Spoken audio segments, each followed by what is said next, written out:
I'm Kevin Davis. This is the Catholic Family Podcast, and I'm very happy and honored, as always, to be joined by Mario Derksen of Novus Ordo Watch. And we've got a doozy of a show today. As everyone knows, I think probably everyone in the world, I've seen many people who have nothing to do with the Catholic faith or religion at all talking about Bergoglio's comments from earlier this week, or I guess the end of last week. Pretty shocking stuff. Though, is it really? I guess that's part of what I want to talk about. It's shocking in terms of what an actual pope would say. Is it shocking from Bergoglio? Is it shocking from the Novus Ordo? We'll discuss. We hope to be joined by Father Thomas Ojeka as well. He unfortunately is having some issues with his network. So please, everyone, say a prayer right now. Just say a prayer that his phone works, that his network can come on, because we'd love to have him on. And actually, even as we get going now, I really want to promote his book. It's fantastic. It has a lot of this type of information in it. He had a long journey from the Novus Ordo, 9 years in the Novus Ordo seminary, and eventually got ordained. He went to seminary with Bishop Sanborn, Bishop Dolan, and was ordained a few years ago. It's called My Treasured Mistake, and you can find it on gloriousheritagebooks.com. So that's Father Thomas Ojeka's book. We also hope to be joined by WM Review. That's SD Wright of WM Review. So he'll come on hopefully here soon. I think he's putting his kids to bed. It's pretty cool, Mario. We have you're streaming from the US. I'm in Germany. Sean SD Wright is in England, and hopefully Father Ojeka from Nigeria. So everyone in the comment section, please let us know as we go where you're from. We're really happy to have you all here. And yeah, I guess Mario, how you doing? First of all, you doing well? Oh, not bad. I'm just living the dream here, or the nightmare with Jorge Bergoglio. Oh man, he gives you a job, doesn't he, Mario? I mean, he just makes it so that it never stops, right? It never stops. Yeah, I'll have to say though, he makes it fairly easy. That's true. That's true. I mean, Ratzinger was usually way more subtle, and Bergoglio just comes right Incredible. out and says, all religions lead to God, and then it's tragic, but also funny to see, how his Pope splainers then jump into action and try to find ways to at least soften the blow, or do damage control, try to convince you that he didn't say what he said, or if he did say it, he didn't mean it. Well, they changed the translation too, right? They changed the translation and changed it back, and they're trying to cover up for the Pope. Mario, the Vatican had released an English translation that was incorrect and was clearly trying to do damage control. Unfortunately for them, all the other translations in the other languages, they were all correct. So it was just by comparing the different translations, you could see right away, as well as the Italian original, which they had on their website. Everybody could see for himself. This is not really what he said. And I guess we can get to that if you want to look at the different translations in just a minute. When I looked at the video, I figured, well, hey, the best translation probably you're going to get is the one that Bergoglio's assistant gave right then and there, because in Singapore, they pretty much all speak English, okay, at least, right, most people. So that was the language used in that symposium, in that conference where Bergoglio was. And since he doesn't speak English, he had a translator, and he spoke in Italian. He's clearly fluent in Italian, maybe proficient, although his native language is Spanish. And so he just spoke in Italian, and the assistant translated it on the spot for everyone there. So unless somebody there in Singapore spoke Italian, the only way they would have known what Bergoglio said was by means of the English translation. And the translation that his assistant gave was correct. So it is only the translation later found on the Vatican website, which has since been revised. It was only that is the only mistranslation in this whole thing, is the one that later showed up on the Vatican website. It's interesting. And the only mistranslation was in English, right? So I think it's fascinating that, I think Bergoglio really doesn't like the English speakers, the rigid Americans. And so it's kind of like they know the people who are going to cause them trouble are your semi-trads, your traditionalists in English speaking countries. It's what it seems like, at least. I find it really mysterious how that happened. So for one thing, you could have, if you're a translator, your job is to translate it into English, you could just go by what his own assistant said, or at least compare it to that, right? In the do your own translation, and then compare it to what he said, just to make sure it jives, right? Or if there is a difference, a divergence, then you need to take a look and say, okay, well, what's going on? What is the right way? Which is the right way to translate it?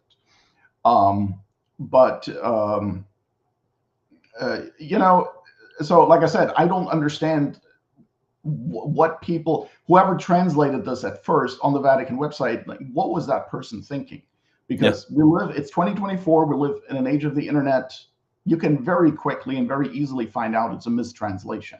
And it wasn't the kind of mistranslation where you would say, oh, yeah, I guess you could translate it that way, or yeah, that's ambiguous. Or no, it wasn't. It was just clearly meant to do damage control for Francis. So how long? I mean, in fact, that makes everything look even worse, actually, if you think about it.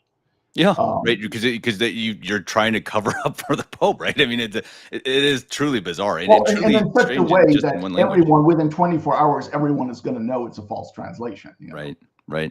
And you're going to have to correct it anyway. And the translator's job, it doesn't matter whom he translates. The translator's job is to make sure he translates what was said, and not what should have been said, or what the translator wishes had been said.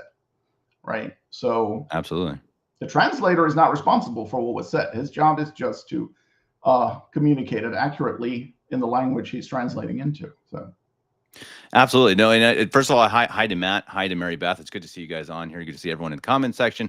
And I think, Mario, you sent me before the show, and I think this was a great idea to start with an encyclical to kind of tell what a true Pope has to say on this matter. And now I'm pulling this. Oh, actually, wait, I got to share this. Absolutely, sorry, yes. Pope Pius IX.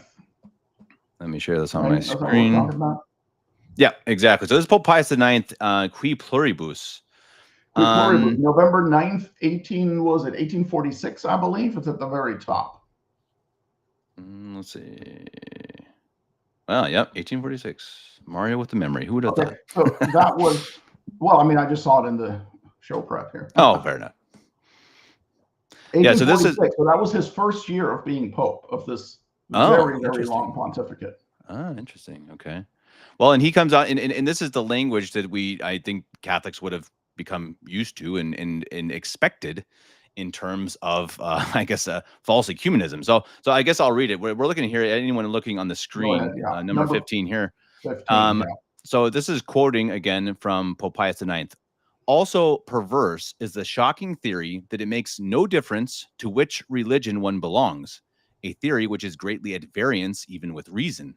By means of this theory, those crafty men remove all distinction between virtue and vice, truth and error, honorable and vile action.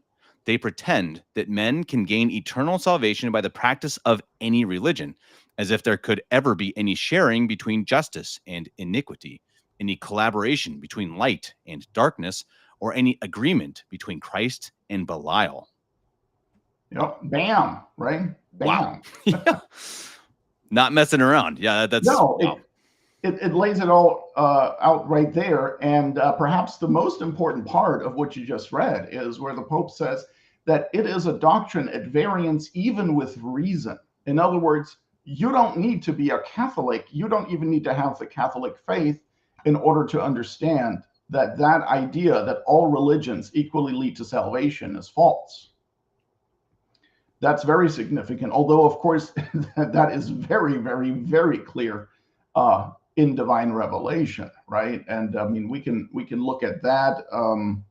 I figure at first we should probably just play Bergoglio's the actual snippet from that meeting. I think it was what day was it? September 13th, this past Friday, in Singapore, which is a city-state, a teeny tiny nation. I believe it is on part of mainland China. I mean, not part of China, but it's its own nation, but on that piece of land.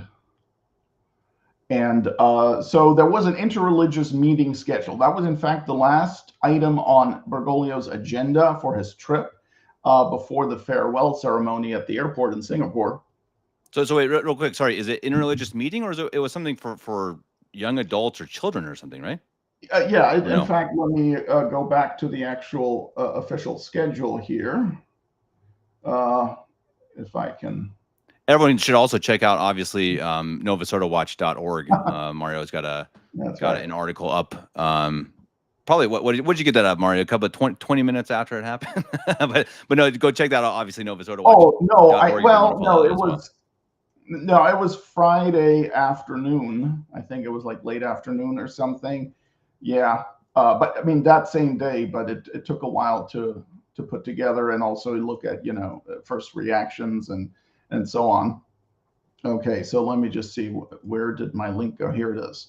So September 13th, Friday. Now Singapore is the time zone there is +8 from Greenwich Mean Time. Okay, so it was let's see, this was at 10 p.m. Excuse me, at 10 a.m. in Singapore local time on the 13th of September. So this would have been 10 p.m. 2200 hours here in the United States Eastern Time, on September 12th. Right. And it was advertised as an interreligious meeting with young people. And it was held at the so-called Catholic Junior College in Singapore. And I think we should just show the video and then move to specifically to that controversial to those controversial remarks. Do you have the video ready? Wonderful. Yes, sir. Yep. So you can see this is the auditorium. Some empty seats. That's kind of interesting, actually. Wow. You think I know of another empty seat somewhere. Yeah. Well, if the Pope was coming. Yeah, right. Exactly.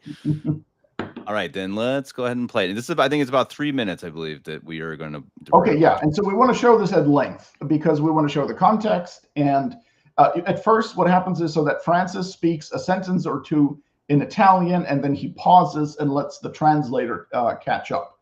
So we want to make sure we show this because this is what everybody there who didn't speak Italian heard, in addition to the actual Italian words that Francis spoke. Maybe if you can maximize the window there. È una delle cose che più mi ha colpito di voi giovani, di questi qui, no? È la capacità del dialogo interreligioso.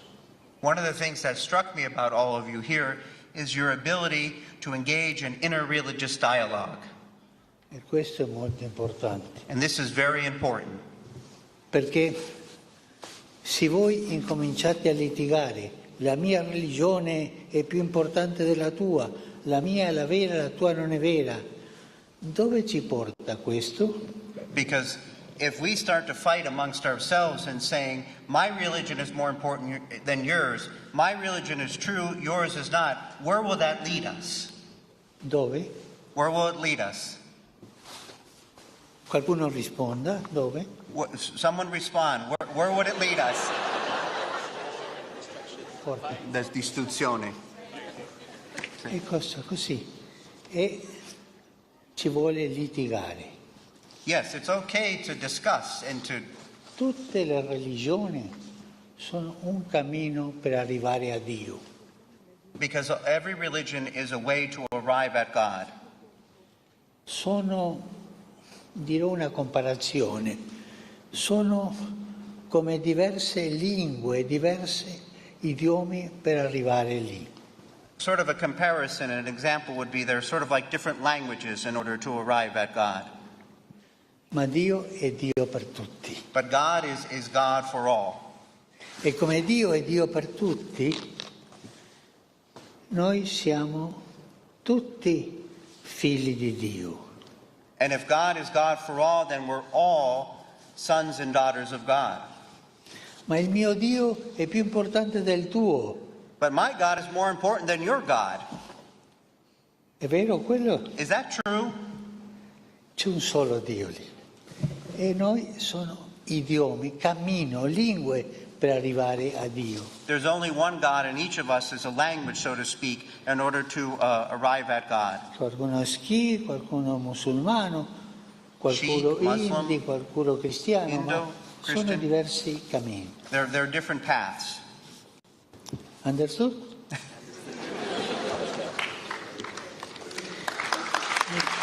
Okay, I think that was it, right? Ma per il dialogo interreligioso fra i giovani ci vuole coraggio. In order to have interreligious dialogue among young people, it takes courage. Yeah, you Perché can l'età giovanile stop it è there, l'età del That's far enough. Yep. right? Because I think that's all it was. Well, yeah, that's the controversial part. Are we at about 45 minutes and 30 seconds into the video? Right. Yeah, exactly. Okay, good. So yeah, so what you just heard there from Francis was nothing short of apostasy. Right. Okay, and let me maybe we'll have to quote again from the text, and maybe you can put up the article on Novus Ordo Watch where I've got the quotes, and I Yes, can send you the link real quick. And this is actually right now, it's the latest post on the blog, novusordowatch.org/. I think I've got it already, Mario. That's that Francis tells interreligious youths all religions Yes, lead to God, yes, right? exactly. Yep. I got it up on the Right. screen. And so if you scroll down, you will see the quote, first the Italian, which is the official Vatican transcript, right? And then this is an English translation. This is not what was published on the Vatican website because that was incorrect. So this is a reliable English translation made with deepl.com. So maybe you could zoom in on that a little bit, or the underlying parts that are the most important, right? Right. So everybody saw the context in which Francis was speaking, right? Interreligious meeting. You've got young people there who, of course, are very impressionable, and who don't have a lot of life experience. They only know what they've been taught in school. So here he's commending them for their capacity for interreligious or interfaith dialogue, and then he's basically telling them, don't argue over which religion is true.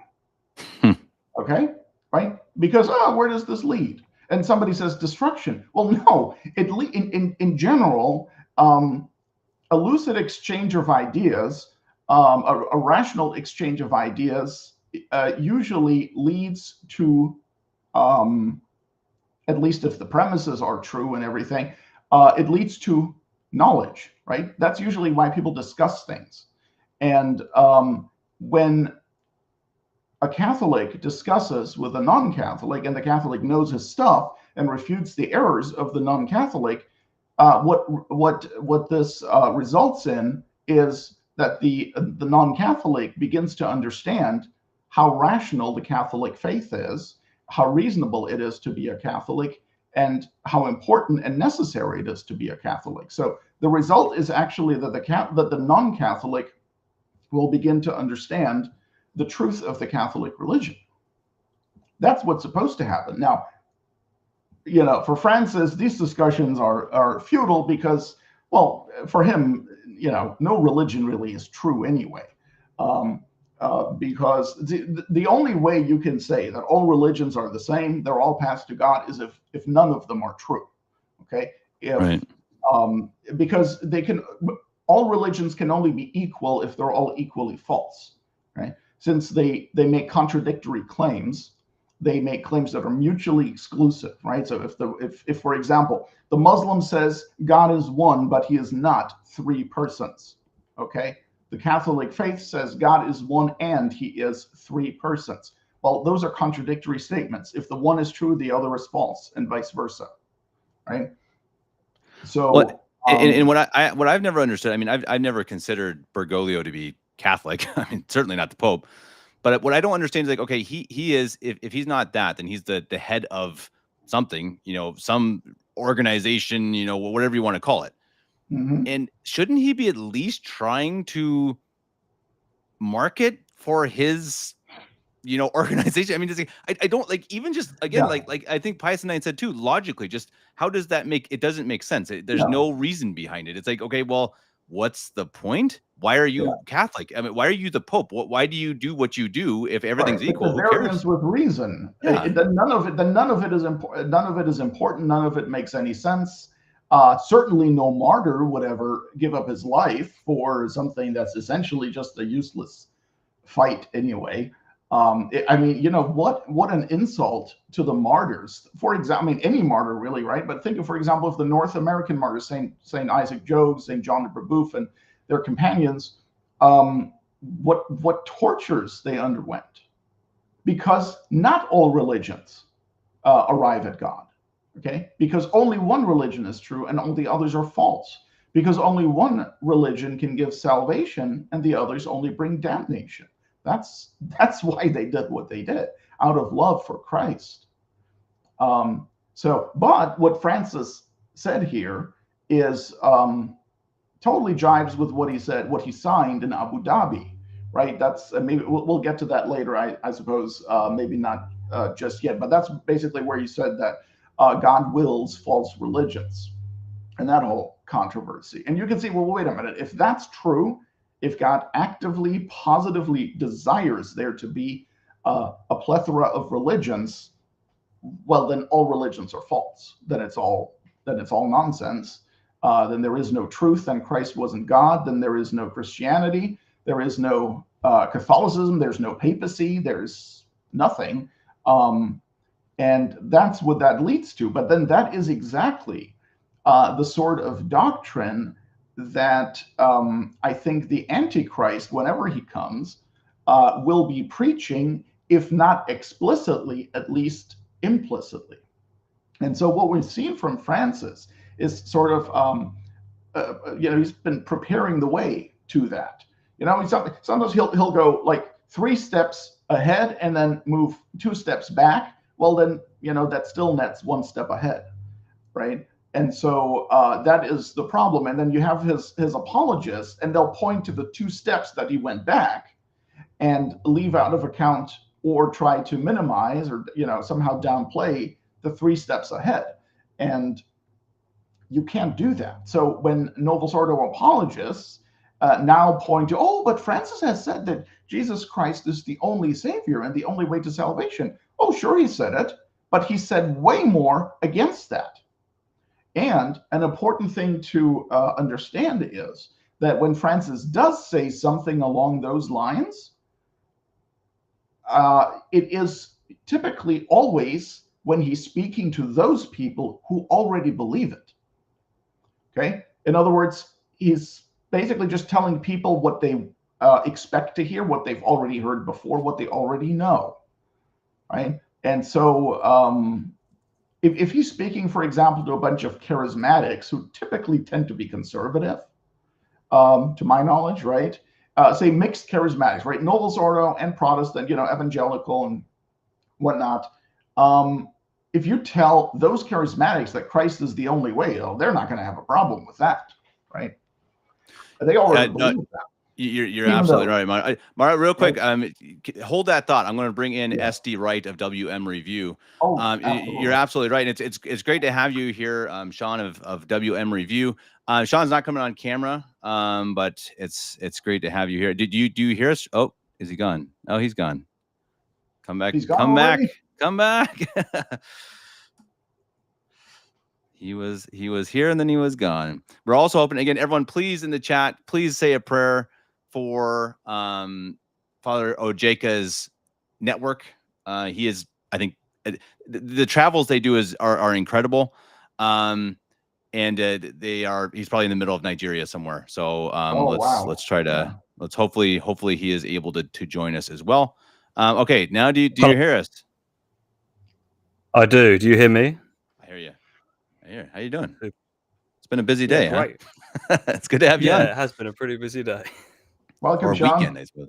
Thanks so much. And so Sean, we already played the video. We've been talking about I guess basically what's happened, how ridiculous it is, and I guess you also came out recently, I think today or yesterday, with a podcast. I got to shout that out, everyone. Please go check it out, wmreview.org. I'll share that in the chat. Really good stuff. If everyone doesn't already know, WM Review, definitely one of the top sites out there for Catholic material. What's your take? I guess we've talked now for 25 minutes. What do you have to say, Sean? Yeah, I've been following what you guys have been saying whilst I've been getting ready to get on here.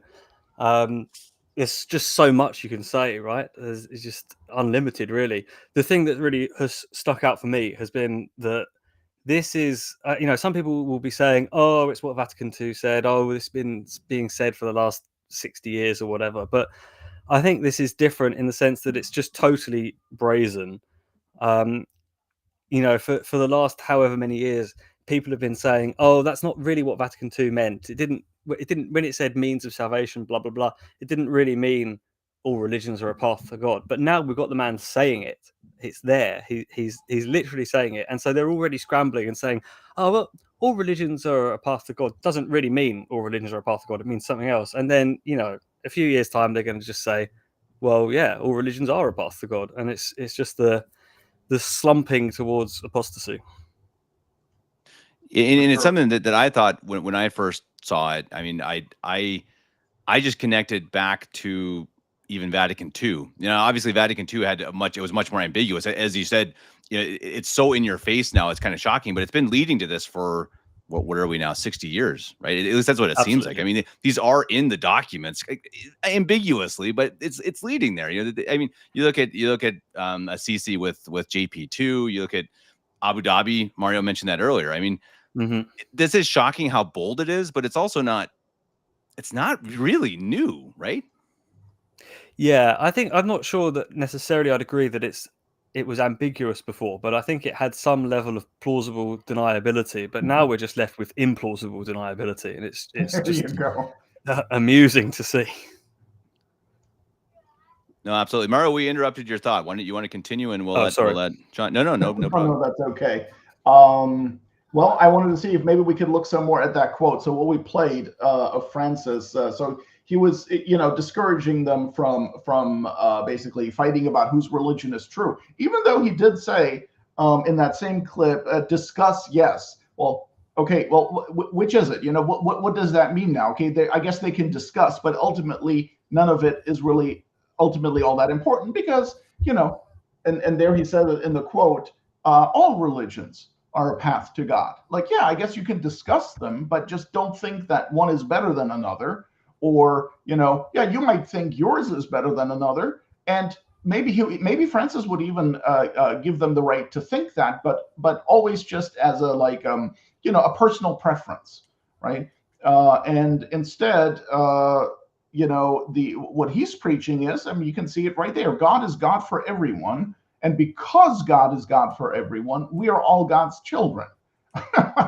Well, what do we mean here by God's children? It is true, that obviously God created humanity. And, in a sense, we are all, obviously, we're all God's creatures. And we all share the same parents, right? So you can look at it in sort of a natural way, but that's going to do nothing for your salvation, right? And that's why we read in the New Testament that supernaturally speaking, we were children of wrath before the redemption, right? And that's why we have to be baptized to become children of God. It's the sanctifying grace in the soul that makes a Catholic a child of God. And a Catholic in mortal sin who has no grace in his soul is not a child of God. That is the very basic, very clear teaching of the Catholic Church until the death of Pope Pius XII. And so this talk of, well, we're all God's children, in one sense, okay, you could say that, but that sense is irrelevant to salvation. In other words, we may all be God's children, but most or many of God's children will then go to hell. Right? As far as the supernatural aspect goes, and Kevin, I'm not sure what happened here. Are you there? Yeah, I'm here, Mario. It's this camera again. Yeah. Okay. Keep going. Yeah. No. As far as salvation is concerned, supernaturally, we're children of wrath until we are baptized until we have sanctifying grace in the soul, and then we need to make an effort to keep, with God's help, of course, with God's grace, to keep that sanctifying grace in the soul in order to continue to be children of God. And as I was preparing for this program, I was I thought of the parable of the 10 virgins, where you have 5 faithful ones and 5 that are not faithful, or that didn't bring enough oil in their lamps.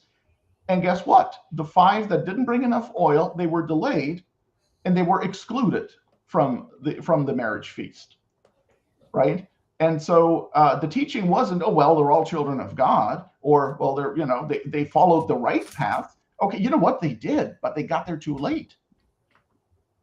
This is like all you need to do to understand how wrong Bergoglio is read the New Testament. Bergoglio contradicts the New Testament all over the place. Absolutely, Mario. I was I'm on a every now and then I just cycle through your old podcasts when I go for runs and things like that, and Okay. I was listening to one from I think 2017 or something like that, and I came across a passage in there from 2 John where St. John says, "Whosoever revolteth and continueth not in the doctrine of Christ hath not God. He that continueth in the doctrine, the same hath both the Father and the Son." There's all this, people can kind of wrangle when they say, "Oh, hey, no man comes to the Father but through me." But maybe they don't know they're going to the Father through Christ. Well, there's no getting around that. The doctrine of Christ is completely clear. Without faith, you cannot please God. Right. So Bergoglio couldn't be more wrong. It's totally against what he said is totally against revelation, but then even totally against reason. Because if all religions are a path to God, somebody should have said, "Excuse me, if all religions are a path to God, what are you all about? Like, what do we need you for?"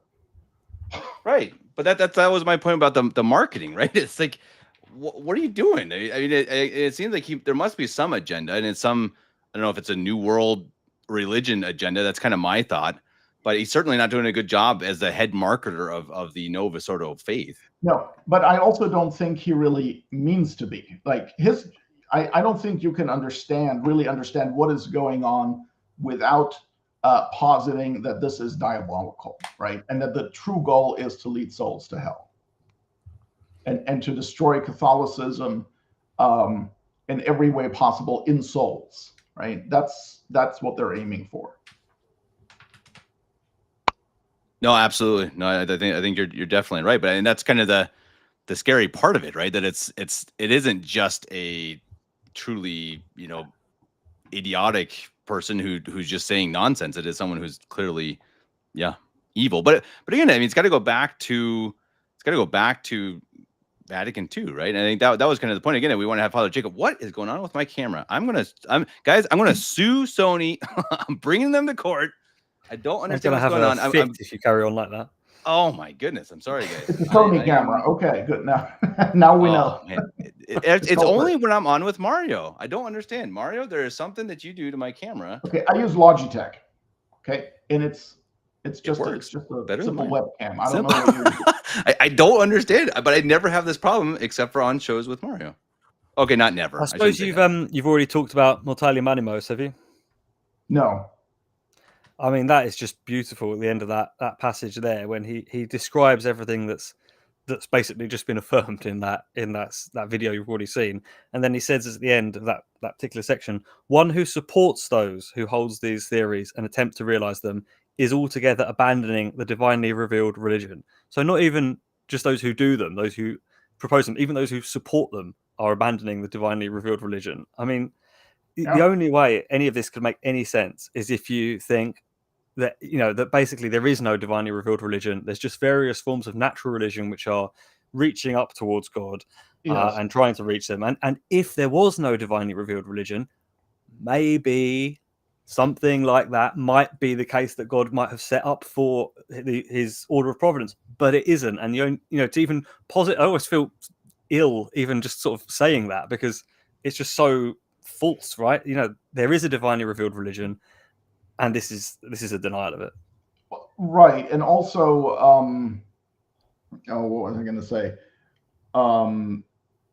The various religions contradict one another.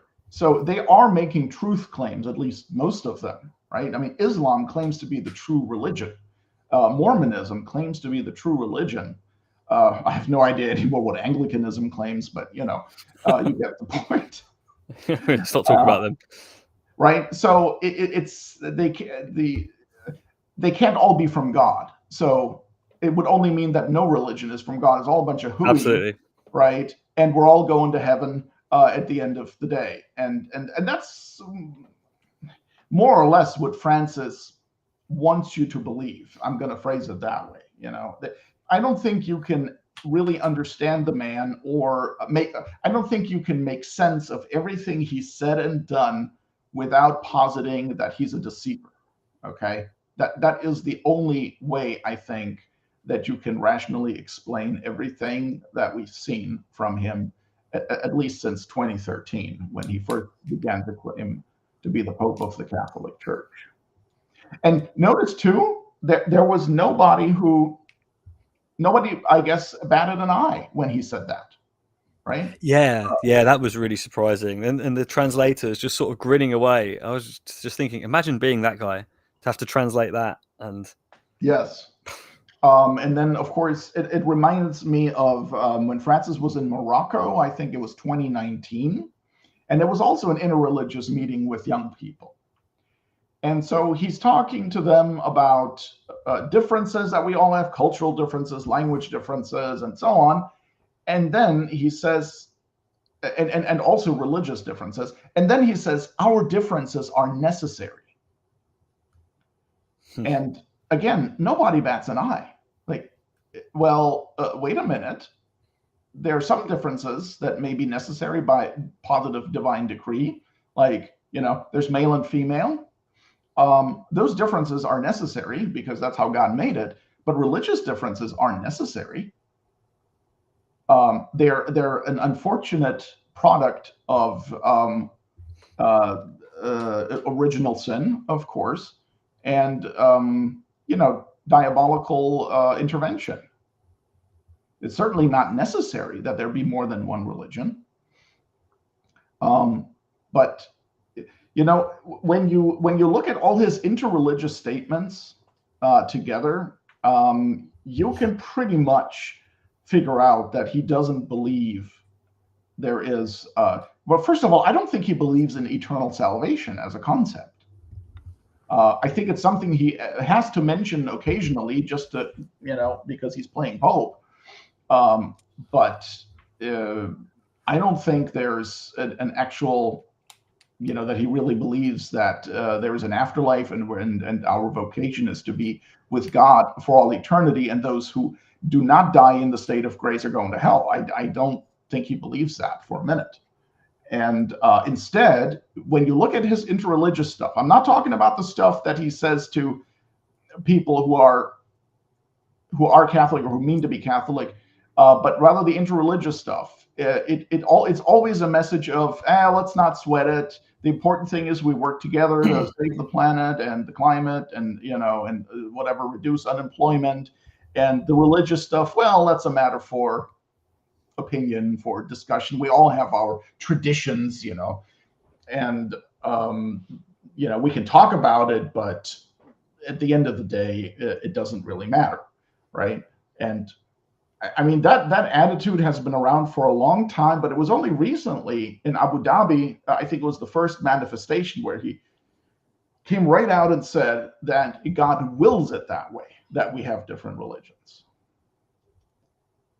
I just can't really believe it's happening because my formative years were kind of consisted of hearing people say, "Oh, it doesn't really mean that. It doesn't really mean they're all a path to God." And now, as you say, since Abu Dhabi, and now it's just out there, isn't it? There's no more. I mean, you said on Twitter, Mario, that you had sat through some of the defenses of this, or the explanations, shall we say. What do you think was there anything that might plausibly be called the least bad defense of it, or was it universally trash? Comments? Yes. From what I've seen, and I haven't made like an extensive effort or anything. It's just stuff I've come across. No, I would say so. Archbishop Chaput, or however you pronounce his name, something just came out today where he said, "Well, I hope he didn't mean what he said." You know, like, okay, can we at least agree that what he said was, assuming he meant it, and that's typically how it works, right? You typically mean what you say. Then yeah, okay. So I guess we're in agreement that that's unacceptable. Although I haven't read the whole article, so I don't know if Chaput is even saying, even agreeing on that. But he did say, let's hope he didn't mean it. So that was one defense I saw. Then I suffered through Michael Lofton's entire show on that, and to be honest, I'm not quite sure what his defense was. I kept hearing that we were supposed to hit the like and subscribe button. He was very clear on that. Do it now before it's too late. Do it now. And by the way, if you haven't yet, yeah. But it was something about, well, you know, yeah, if this translation is accurate, then yeah, that's pretty bad. And you know, he seemed to take it somewhat with humor, you know, like, oh yeah, man, every time Francis, you know, speaks off the cuff and deviates from a script, that's when things get bad. Like, well, yeah, that's because he's not a Catholic, and that's when he can tell you what he actually thinks without having to, you know, refer to what somebody else wrote down for him to say. So why is it though? I guess I don't completely understand why this is so much of a bigger reaction than Abu Dhabi, because Abu Dhabi seemed like that was, I guess that you had a big reaction. I mean, obviously Mario, you're commenting on it and stuff, but now it seems like you have a lot of your recognize and resist, whatever you want to call them, SSPXers, you know, this type of crowd who are really truly like, whoa, okay, wait a second, is he actually maybe not the Pope? And I guess I just don't completely. Obviously, this is more in the open, but why now? Do you think? I mean, is it it's just one step too far? I suppose. In my opinion, one reason is that it's 5 more years have passed, 5.5 more since Abu Dhabi, and you know there's been Traditionis Custodes, which of course for the semi-trats is a big deal. So there's a lot less willingness to look kindly upon Francis, and you know give him the supposed benefit of the doubt. And I, you know, we're so sick and tired of hearing that. There is, first of all, there is no doubt, and secondly, he deserves no benefit. But Sean, what do you think? I think I mean, I agree with everything you said there. Another part of it, I think, is that the language is just simpler. I mean, to say God wills a diversity of religions, there's multiple words there with more than one syllable, right? Whereas all religions are a path to God. And not only that, it is the very thing, as I kind of have kept laboring, it's the very thing that these people have been denying is what's being said for so long. And so now it's just like being slapped in the face with a wet fish, basically. It's there. You know, that's what it meant all along. Sorry, guys. Yeah, it's sad, really. I immediately thought of this as like, oh, here's the confirmation of the Abu Dhabi heresy. In other words, that he meant exactly what he said there in that way. And of course, you know, with Abu Dhabi, I mean, you had so many people trying to bend over backwards to twist that into something orthodox. And like, guys, just stop it. You cannot interpret that in an orthodox way. And I think it's been 5 years. Let's maybe bring this up and quote it. Kevin, are you still around? I'm here, guys. I am. I'm desperately trying to fix this camera, and I it's bizarre. Anyway, okay. I'm working on it. I hope it comes back. But I'm here. Yeah. Okay. So let me see, Kevin. Maybe. Well, wait a minute. No, you can't put anything. Or yeah, I can. I can do anything. Yep. Go ahead. Okay, send it to me, and I'll share it. I'm sending you a link right now. Mm-hmm. This is to the Novus Ordo Watch post dated February 11th, 2019. It's called Ark of Apostasy: Why Francis's Interreligious Fraternity Document Does Not Admit of an Orthodox Interpretation. And I just want to quote from here that the actual quote from the document, which you can find on the Vatican website. It's called A Document on Human Fraternity for World Peace and Living Together. It was signed on February 4th, 2019. And here is the controversial paragraph, or the controversial passage. Quote, freedom is a right of every person. Each individual enjoys, the freedom of belief, thought, expression, and action. The pluralism and the diversity of religions, color, sex, race, and language are willed by God in his wisdom through which he created human beings. This divine wisdom is the source from which the right to freedom of belief and the freedom to be different derives, unquote. That is apostasy. That is blasphemy. Okay? And notice that he lumps together, he calls it the pluralism and the diversity of, and then he starts enumerating religions, color, sex, race, and language. So some, Novus Ordo's, Francis's apologists, they're trying to twist this into something orthodox, immediately jump out. Well, he's saying that God wills the diversity of religions just in a passive way, in the sense that he doesn't interfere, right? He tolerates religions. Well, if you want to say that, then you also have to say that he meant that the diversity and pluralism of color, sex, race, and language are also only passively willed by God, which of course is plainly false and absurd, right? So, in other words, you can't have it both ways. Everything that he enumerated, religions, color, sex, race, and language, as being willed by God, they're all either passively willed or they're all actively willed. But you can't say, well, religions is willed passively and the rest is willed actively. That is just impossible grammatically, okay? Sean, do you have anything to add to that, or Kevin? No, it was pretty comprehensive, really.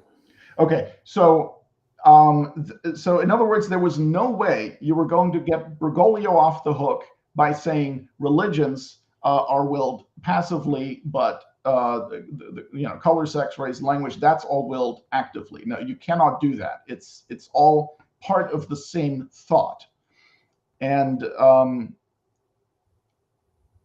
let me see. So from right then and there, it was clear this is apostasy. Now, some people say, oh, you didn't really read the document or whatever. First of all, it doesn't matter. It's his responsibility to know what he's signing. Secondly, of course he read the document. Third, his whole team, his Vatican team, worked on that, collaborated with the Muslims in Abu Dhabi on coming up with that statement, which means that every single iota of that document has been reviewed and thought about and debated and agreed upon by both sides. So in other words, this is not something that is that they come up with on the spur of the moment. This is. Can you remind us? Was Bishop Schneider's explanation of it? Is that just from him? There's been no kind of official. Actually, approval of that explanation. Yeah, and of course, look, if it were, which is really absurd, but if it were the case, if it were possible that somebody made a mistake here, the natural reaction would be to say, oh my goodness, there's an ambiguity here that could actually give this an apostate meaning. We've got to immediately rush to correct this and tell everyone that's not what it means, right? That would be the natural reaction of a Catholic. Like, I made a mistake here. I've got to fix this. This is heresy. This is apostasy. This is denying Christ, right? But that's exactly what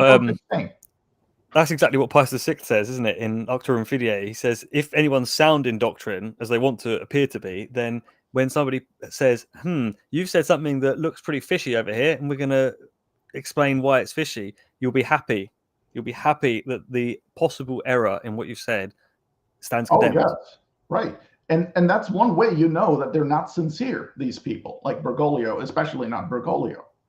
They make no effort, to correct these things or to apologize. On the other hand, if he says something that, could appear to be, against sodomites or something, there is a rush to clarify and correct it.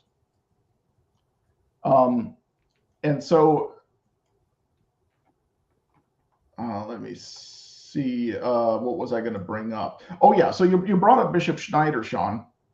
And so what happened is that I think it was in March of 2019, so shortly after the whole Abu Dhabi thing, the bishops of Kazakhstan were due for their 5-year visit with Francis.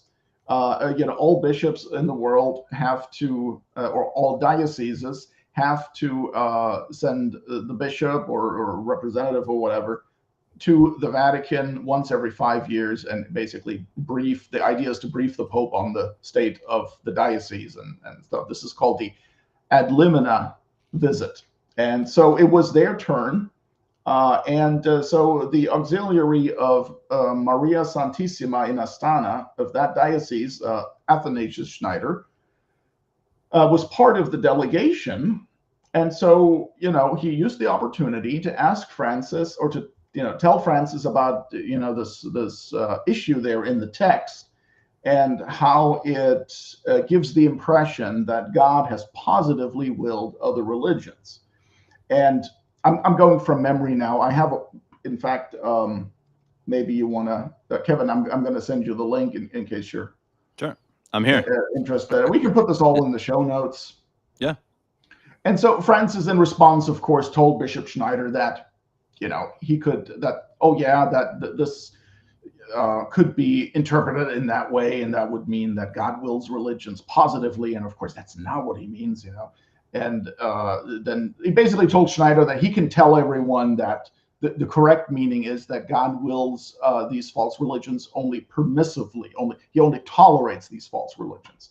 But Francis would not issue a retraction or like this was. He just told Bishop Schneider, okay, yeah, you can tell everybody that, and now get out of my face, and so. That makes some people say, oh, look, he clarified. He only meant, well, no, he's simply, of course, he's not going. What is he going to tell Athanasius Schneider? Was he going to, no, of course it's apostasy. Obviously, I'm trying to mislead everyone here. Of course, he's not going to say that. And then after that, when was that? So then in April, interestingly enough, he gave in one of his audiences, Wednesday audiences, he started talking about why does God permit so many religions? And in that audience, he specifically says that, God is, this is what, let me quote. Why does God permit so many religions? God willed to permit this. The theologians of scholasticism refer to God's permissive will, voluntas. He willed to permit this reality. There are so many religions. Some are born of the culture, but always looking to heaven, looking at God. So all of a sudden, it's funny how all of a sudden he brings up scholasticism, which he detests. But, for this audience, all of a sudden, the theologians of scholasticism were good enough. The theologians of scholasticism referred to God's permissive will. Okay, so here he gave this one audience.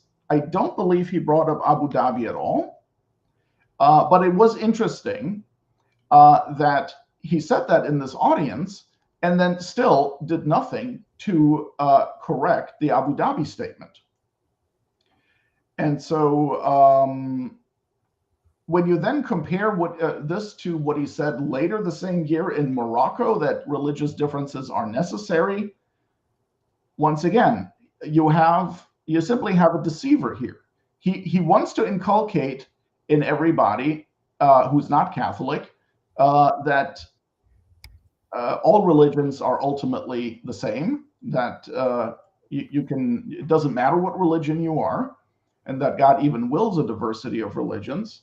But then when he is pressed on the matter, or when he needs to do damage control, then he'll suddenly sing a different tune. But of course, he will then once again contradict that at the next opportunity. So why does he do that? I mean, I've heard someone compare it. I think it was the book, The Dictator Pope, which I read years ago. And I think he was saying it's kind of Peronism. It's kind of this idea of, I'm just going to tell everyone whatever it is that they want to hear, just to kind of appease them and just keep pushing forward the actual agenda kind of in the background. And then when people push you on it, you just don't say anything at all. And that clearly seems to be his entire formula, I suppose. And I guess the question now is, right, he's obviously going to be pushed on this. They're going to ask him, okay, what do you think? Someone's going to ask him, and he's just going to ignore it. It's what he's done it for years now. It's going to be the same thing. And so I guess that's my question is, I mean, it seems like this has gotten a bigger splash than all of the other things before. So I guess my question is it going to change anything? Are you actually going to have some of your semi-trads, your SSPXers, et cetera, coming out and saying, no, okay, yeah, this is too far, because it's eventually it's got to happen, right? I mean, at least that's what we hope and pray for. Also, everyone, please like and subscribe so we get more people watching this important information. I'm not going to push it too much like Mr. Lofton over there, but it's still good if you do it. But I guess, I mean, Sean, I guess I'll ask you, what do you see anything actually coming from this, or is it going to be just like everything else, and it's just going to eventually go back off into the back of everyone's minds? Well, everything else has always led to a few people at each stage, more or less people at each stage do form that conclusion, don't they? And I see it all the time. Will there be a en masse? I doubt it, especially with the Trump thing yesterday or whenever it was, the day before. It was yesterday. That immediately everyone's attention is now elsewhere, right, because of that. Whereas this is much bigger, much more important news, really. So I don't know. I mean, I think we just have to treat these things as opportunities to, like Mario said, it's 5 years on from Abu Dhabi. Each year, each week that these things happen, people get less and less settled in previous certainties about how to explain these things, and more open to alternative explanations, and come to see the need for these alternative explanations. Well, alternative explanation singular. What about you, Mario? What do you think? Yes, although, I mean, you're always going to have those recognize and resist people who've long made up their minds that it doesn't matter what Francis does or says. They'll continue to accept him as Pope. And of course, it's very easy for them to do that because they refuse him submission. Well, in other words, for them, the word Pope really it's just a label. It doesn't have any reality attached to it, but for some reason, they insist on giving him that label. And what they're doing effectively with that is that they're destroying the Catholic notion of the papacy. To call that man the Pope, and then, I mean, it totally demolishes the papacy. Nobody needs a papacy if what Bergoglio is doing is exercising the papacy. I mean, that man is such a danger to everybody's salvation. I always like to say that if you want to know whether Bergoglio is the Pope or not, simply read on what the Catholic Church believes about the papacy. What is the papacy? From 1958 and before, read the Catholic literature on the papacy. There's no way you can fit Bergoglio into that. Or like the encyclical we read at the beginning, right? I mean, again, it starts with also perverses the shocking theory, and the shocking theory is exactly what Bergoglio just did. So it's like, I mean, it comes exactly, almost line for line, kind of what Bergoglio is saying, that Pius IX condemned, in the 1840s.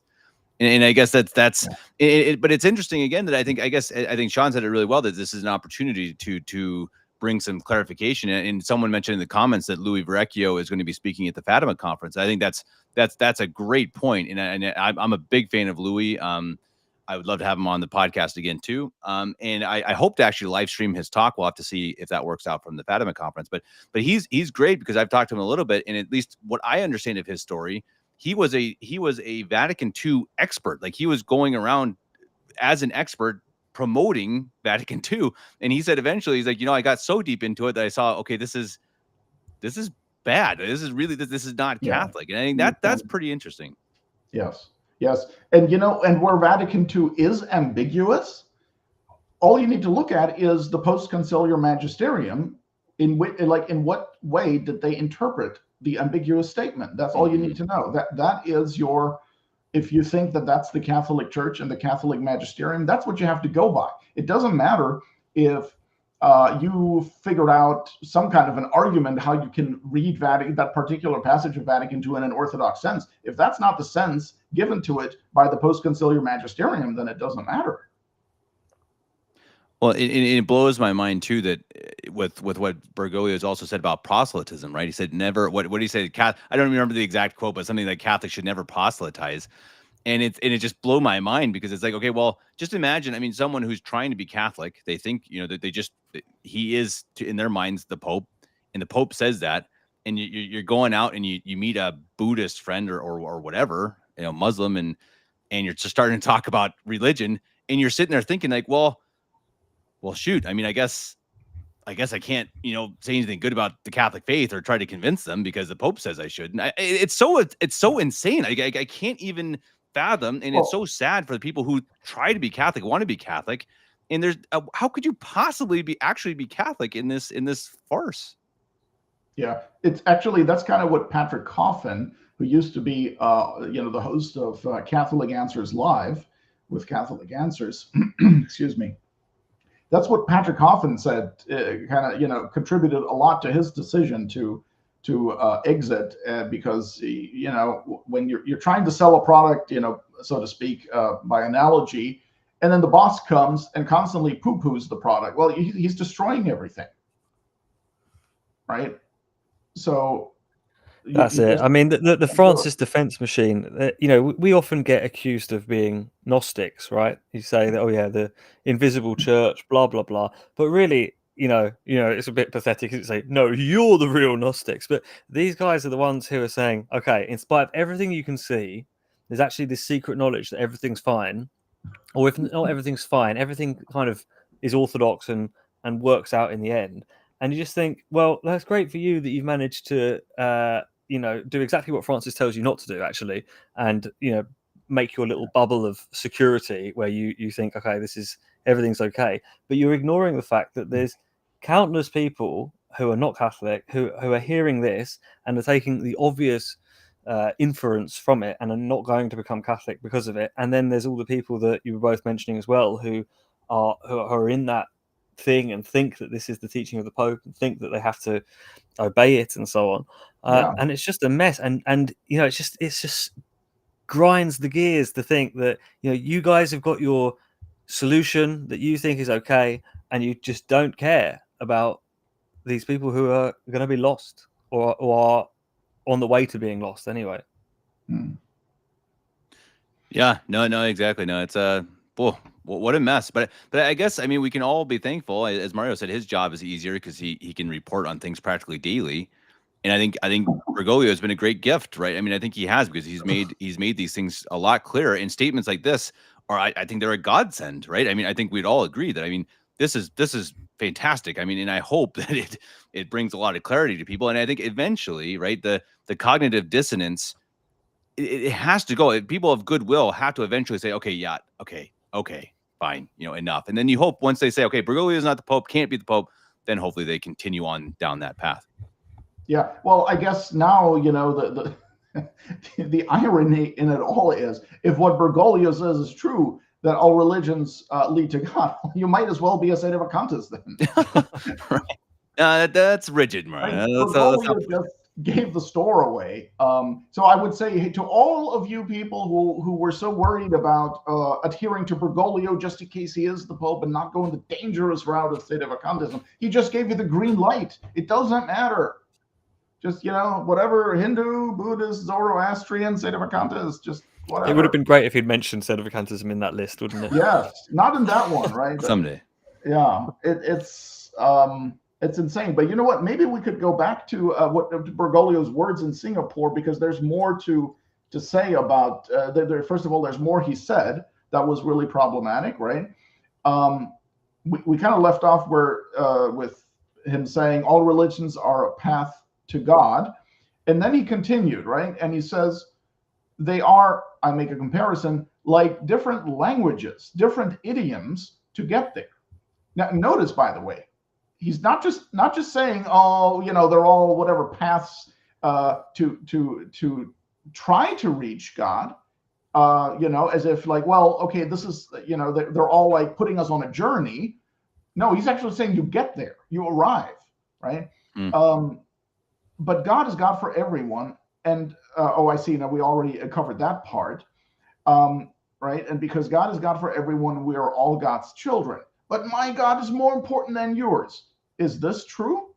There is only one God, and our religious languages, paths to get to God. Some Sikh, some Muslim, some Hindu, some Christian, but they are different paths.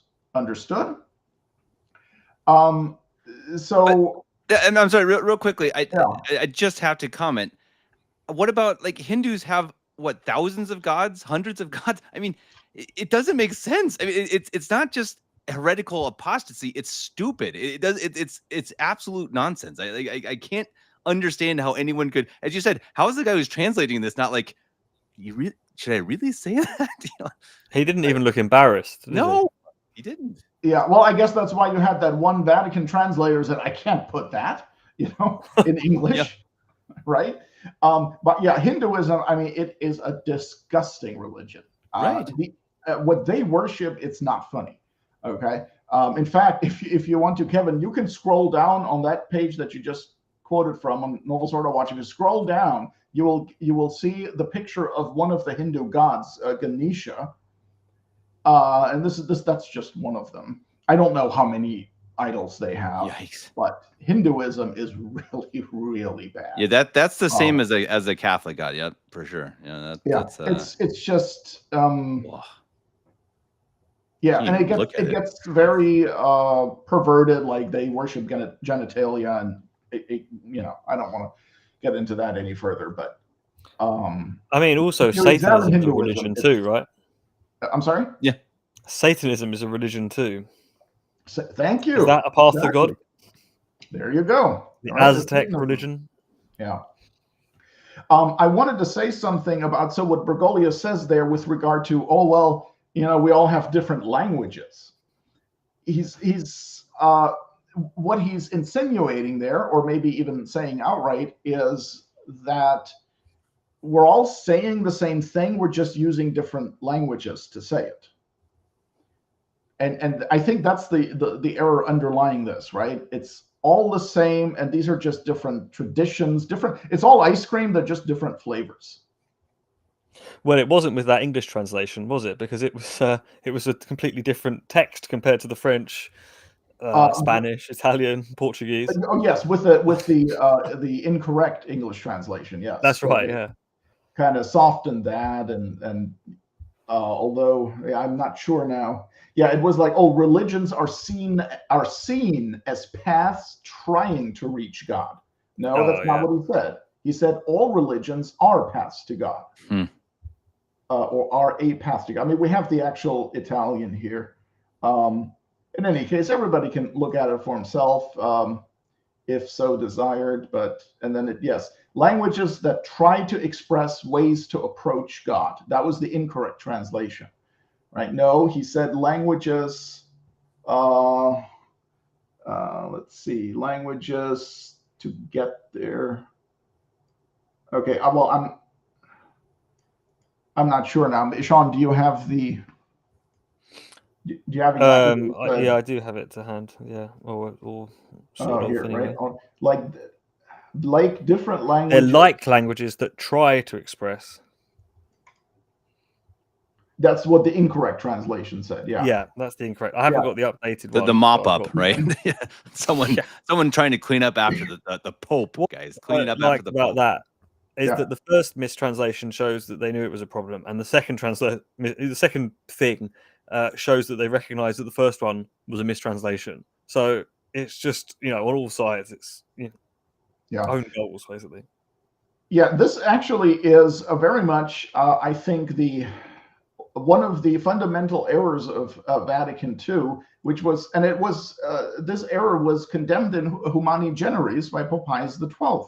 This idea that you can, that dogmatic definitions don't actually express the truth of the matter. They're just ways to, they're just one way to express something that can ultimately not be expressed.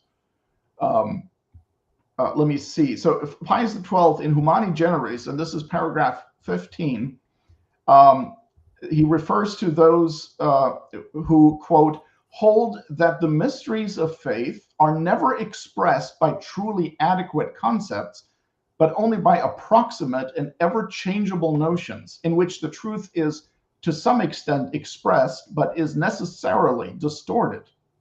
Wherefore, they do not consider it absurd, but altogether necessary, that theology should substitute new concepts in place of the old ones, in keeping with the various philosophies which in the course of time it uses as its instruments, so that it should give human expression to divine truths in various ways which are even somewhat opposed, but still equivalent, as they say. Unquote. That's Pius XII. He's condemning that idea.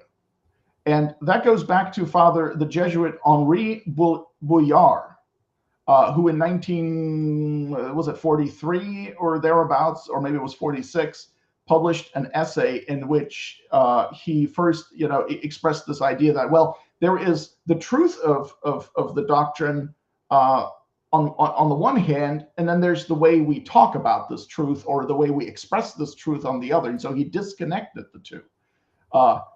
And so Father Garrigou-Lagrange was right on his case about it, because he immediately recognized what a dangerous error that is. But that has been underlying so much of the new theology and just this, the false, all these errors of Vatican II and the post-conciliar church that we see nowadays, and that is now being applied to other religions altogether in a similar way. Because I think what Francis said there with regard to, well, they're all just different languages, is very much rooted in that same error, or at least is a variation of that error. That we all try to get to God. We use different ways of doing it, but ultimately it's all the same God. We're all His children, and we've got the Hindu tradition over there, we've got the Jewish tradition over there, and then there's also the Catholic tradition, and nobody really knows, right? That's what underlies this modernist agnosticism. Well, and I mean, you look at Vatican II too, right? They had, many, Lutherans were part of it, and I think that there's plenty of things you can read about trying to soften the approach with the Jews, etc. It's all connected to way back when, I suppose, far before the Vatican Council as well. But I guess I always wonder too, what's the difference between Abu Dhabi or now compared to also to Assisi, JP2? Again, okay, maybe we don't have him quoted as saying this or this, but they're worshiping their false gods in a Catholic cathedral. And I'm just getting a message from Sean. So Sean's got to go. Sean, you have any last words before? I'll just say about that actions speak louder than words, right? People have this obsession that heresy has to be a specific denial of but in words and so on, and some people even extend that to saying it has to be ex cathedra, which is obviously ludicrous. But actions speak louder than words. Actions are equivalent to words, not always, sure, but sometimes. So I think I'm sure that you guys are going to tackle Assisi very adequately without me. So I'll just say thanks very much for having me, and see you on. Oh, thank you. I really appreciate it. Again, everyone, please go check them out, wmreview.org. Very consistently good material, very, very good material. And also now a podcast, which I actually didn't, it's not super regular, right? Or you just sometimes. No, it's not the most regular. No, we're getting there. Not like Catholic Family podcasts with two or three a day, right? You're a little more sane. Yeah, you're a bit more on top of that.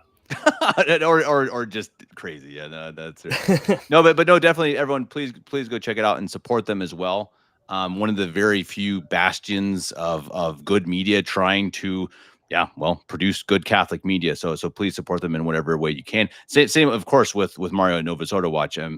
There's not enough people trying to tell the truth out there, and especially trying to uncover the lies of Bergoglio, etc. So please support WMReview.org and Novus Ordo Watch as well. And again, before we go, I'm not saying we're going to end this, but I want to mention again with Father Ojeka's book. I'll attach a link again. It's really good. You can download it also as a PDF version, but it's available at Glorious Heritage Books. Have you mentioned the name of the book yet? That is my what is it again? My Treasured Mistake. Right. And it's about his again. Sorry, go ahead. It's an interesting title. I'll check it out. Yeah, thank you, Sean. God bless you. Yep, John, take care. God bless. Ta-da. Bye. And everyone, if you want to go listen to, you got to listen to a podcast just because he's got great content, and the British voice is just awesome. I just love it. I didn't want to say that. I didn't want to embarrass him while he's here, but I just, man, I kind of wish I just had this really nice, calm British voice. That'd be great. Well, I know what you mean. Of course, though, he would surely object that, there is no such thing as a British accent. It's either English or Welsh or, Scottish. Fair. That's fair. Sorry, whatever else they have there. Yeah. But it's a very educated accent. I think I really appreciate that. We Americans, we sound much more. I get made fun of all the time in Germany. So you guys sound you sound like you got potatoes in your mouth or something like that. Right. Yeah, well, you're German. What are you talking about? But anyway, no, and everyone, please remember, again, like, subscribe, all that stuff. Share this because we did this on a Monday afternoon in the US, so a lot of people can't tune in live, of course. So we do want to get this material out because again, I think it's important that plenty of people already know this stuff. I mean, many people watching this are watching because they like Mario and they want to hear what he has to say on it. That's great. We appreciate that. But we do actually want, especially people who are on the edge and they're kind of like, okay, this is crazy. I don't know what to think about it. And I think that's what we really want. That's what, again, WM Review, Novus Ordo Watch really helped to provide, a little bit of that bridge to, hey, you want to actually know what the church actually teaches? Here you go. Yeah. And I don't know, Mario, do you want to keep going or? Oh, absolutely. Yes. Right, there's still a few. Mario and I can go for 4 hours. We've done this. You guys got to be careful. Everyone settle in. So when Francis just ended his big tour, right? His big what they call it, apostolic journey to to Indonesia, Papua New Guinea, Timor-Leste, and Singapore. Right, September 2nd through the 13th, and I actually read every single speech he gave in that trip, and brave man. In English, of course, right, when it was translated. And so I just want to point out that if you read everything that he said there are plenty of times where he speaks positively about mission or evangelization, and some people might go to that and say, oh, see, well, he can't possibly mean that all religions are the same. But that would be a mistake. For one thing, he is always clear that when he's talking about mission, he doesn't mean proselytism. And in fact, that was one of the first things he did upon arriving in Indonesia. Is he told the secular authorities there that this is not about proselytism. Okay. By proselytism, it's very easy to prove. By proselytism, Bergoglio means convincing somebody that the Catholic religion is the only true religion and that you must join it if you wish to be saved. That is what Bergoglio detests, and his actions certainly show that. Any type of missionary activity, he likes to be, of course, ambiguous and insinuate rather than say outright. But missionary, it's always about something about encounter and joy and experience and so on, right? And so it's not a matter of, okay, well, there can only be one true religion and this is the true religion, therefore you must join it. Now, of course, there are various ways of evangelizing, right? And oftentimes it may not be the best idea to approach that in a way of, well, unless, you become Catholic, you're going to hell. Some need to hear it put like that, but probably most need to have, most need a bit of a different approach. But still, ultimately, that is the truth that has to be communicated, but you can communicate it in a nice way. No, by proselytism, Bergoglio means converting people to Catholicism by means of rational arguments. He doesn't want that. He wants more like soup kitchens and whatever, and joy. And then the idea is that at some point, the atheist approaches you and says, "Oh my goodness, how can you be so joyful? Tell me more about this religion of yours." Yeah, what a silly way to make into mission. Because okay, let's say an atheist sees you or sees somebody helping out at the soup kitchen, helping out the needy and being joyful and all that. And then, okay, so then the atheist approaches that person. What if the person is a Mormon? Then right. what? Does that make Mormonism the true religion? I mean, a lot of the stuff is just stupid. Yeah. And so I'd like to. So my point was that, yes, if you look at everything Bergoglio has said, oftentimes you'll come across stuff where he will speak positively about proclaiming the gospel. Mm-hmm. But he doesn't mean teaching people the truth about salvation, because for him, religion really isn't about salvation, as his comments in Singapore just proved yet again. And for those who are, maybe skeptical or unsure and who think, well, I don't think you should be, doubting Bergoglio's good intentions. And I'd like to point out that it is actually part of the modernist program to play both sides. And I'd like to just quote a few things from St. Pius X's anti-modernist encyclical Pascendi, which was released in 1907. And in paragraph 3 of that, he says, although they express their astonishment that we should number them amongst the enemies of the church, no one will be reasonably surprised that we should do so if, leaving out of account the internal disposition of the soul, of which God alone is the judge, he considers their tenets, their manner of speech, and their action. Nor indeed would he be wrong in regarding them as the most pernicious of all the adversaries of the church. For, as we have said, they put into operation their designs for her undoing, not from without, but from within. So this is really important. St. Pius X is saying, first of all, let's not, we're not trying to judge their souls. That's for God to do. What is internal, right? God sees the heart, God sees all of these things. But in terms of what is externally manifest, we have to say that not only are they enemies of the church, the modernists, they are the worst, the most dangerous enemies of the church. And we can know that when we consider not only their ideas, right, their tenets, but also their manner of speech, that is how they speak, how they talk, and their action, what they do. And so, and the fact that they're inside the church, they're hidden, they're hiding inside the church, especially, back in 1907, he's talking about the classical modernists who weren't necessarily coming right out and saying, oh yeah, we're modernists, right? But that they were trying to remain in the bosom of the church and always just escape condemnation, always just escape some kind of disciplinary sanction. And then if they were caught on something, that maybe make a quick retraction, but only to remain in the good graces of the church, and then keep at it in some underhanded way, some obscure way. That was the problem, right? And that's why he's saying these people are the worst enemies of the church. They're hiding inside the church, and they are destructive, not only in what they believe, but in how they communicate that and in what they do.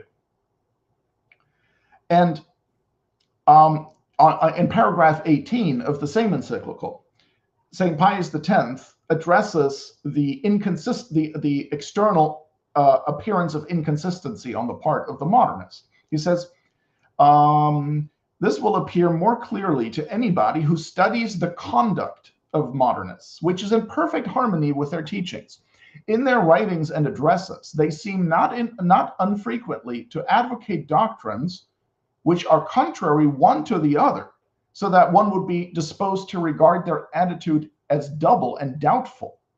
But this is done deliberately and advisedly, and the reason of it is to be found in their opinion as to the mutual separation of science and faith. Now here, St. Pius X is speaking specifically about the classical modernists, whereas nowadays it would be more accurate to call them neo-modernists, because they've, it's not exactly the same as what St. Pius X was condemning. There have been variations and different nuances and so forth, but it's still the same underlying principles that are at work. And so St. Pius X continues, thus in their books one finds some things which might well be approved by a Catholic, but on turning over the page, one is confronted by other things which might well have been dictated by a rationalist. Rationalist, someone who doesn't believe in any kind, who doesn't hold any kind of faith and thinks everything is just a matter of reason. So he's pointing out, St. Pius X is pointing out that the modernists will contradict each other. Will contradict themselves, okay, from one page to another even, right? And so yes, they can appear very Catholic in one, on one page actually of the same book, and then very anti-Catholic on the next page. And it will be a mistake to think that therefore, oh, they're confused, they don't really know, don't do it. Look at what they're saying and how they're saying it and what they do. And so, in other words, measure these things by, obviously somebody actually can be confused and could, be merely mistaken about something. But then if, let's say, somebody, some cleric writes something that is ambiguous, and then he gets called out on it, and he immediately corrects it and takes steps to ensure that from henceforth he is going to be clearly Orthodox, then, well, that's fine. That's one thing. That shows a genuine Catholic spirit at work. If, on the other hand, the same cleric continually writes ambiguously and gives all sorts of reasons to believe that he's advancing a heterodox opinion that he will then sometimes appear to contradict with orthodoxy, then you're dealing with a modernist. It's not someone who is trying to be orthodox, but someone who's ambiguous deliberately. And that's exactly what you have in Francis. We've had over 11 years of this. Okay. Do you think it's connected? Do you think it's connected with Marxists or communists? I mean, is it a coincidence that they seem to share a lot of the same tricks or ideals, or do you think there is actually kind of an undermining? There was an actual plan. You see, what was it? Bella Dot. These other stories of communist infiltration. Oh, yes. Well, you see, I mean, communists are materialists. They don't believe in God, and that works. That actually would jibe with that, because ultimately the modernist doesn't believe in God either. I mean, he might believe in God as, like on the books, so to speak. The modernist might profess belief in God, but at the end of the day, when you understand modernism and how it works, it's atheism, and that's of course exactly what St. Pius X was saying. It's an agnosticism. It's just it completely dismantles not even just Catholicism, but the very notion of revealed religion, of supernaturally revealed religion. The idea that God reveals himself to man and passes to or gives to man a deposit of faith, of truths that must be believed. And that remains true for the remainder of eternity. That the modernist doesn't believe that. In fact, one of the errors condemned in the anti-modernist syllabus of St. Pius X is precisely the error that dogmas are not truths fallen from heaven, so to speak. That's in the Lamentabili Sane. And see, the problem is the modernist will affirm, or also the neo-modernist will affirm dogma, will affirm belief in dogma, but for him, the very notion of dogma is a different one from the Catholic notion. And so he can outwardly say he believes a dogma, and yet it wouldn't mean what a Catholic means by that. Because it's not based on faith. That totally makes sense. Divine revelation, yeah. In divine revelation, right? So it's interesting. I mean, it's something that I want to have to talk to Father McKenna about that, about talking about rationalism, because I think that's a really good point, and how it's one of the big, I don't know, philosophies, but ways of thinking that connects with modernism. I mean, relativism. I guess there's a bunch of different ones that kind of come together. I mean, that way, and Pius X said that, right? It's the formation of all, coming together of all heresies. I forget the exact word, but but no, it's interesting. And I guess, do you think, and I don't know, you can't really answer this, I suppose, but do you think that modernism now, you mentioned that it's different. Do you think it's worse than it was, say, back in 1903? I mean, it's a hard question, I suppose, but. Well, yes, I think it's worse because it is more hidden still. It is more nuanced and stuff in the, part of the, it's hidden in the new theology, the ressourcement theology. So, for example, what Father Garrigou-Lagrange immediately recognized in Father Henri Bouillard's thesis, that the content of doctrine is one thing, and then the expression of it is another.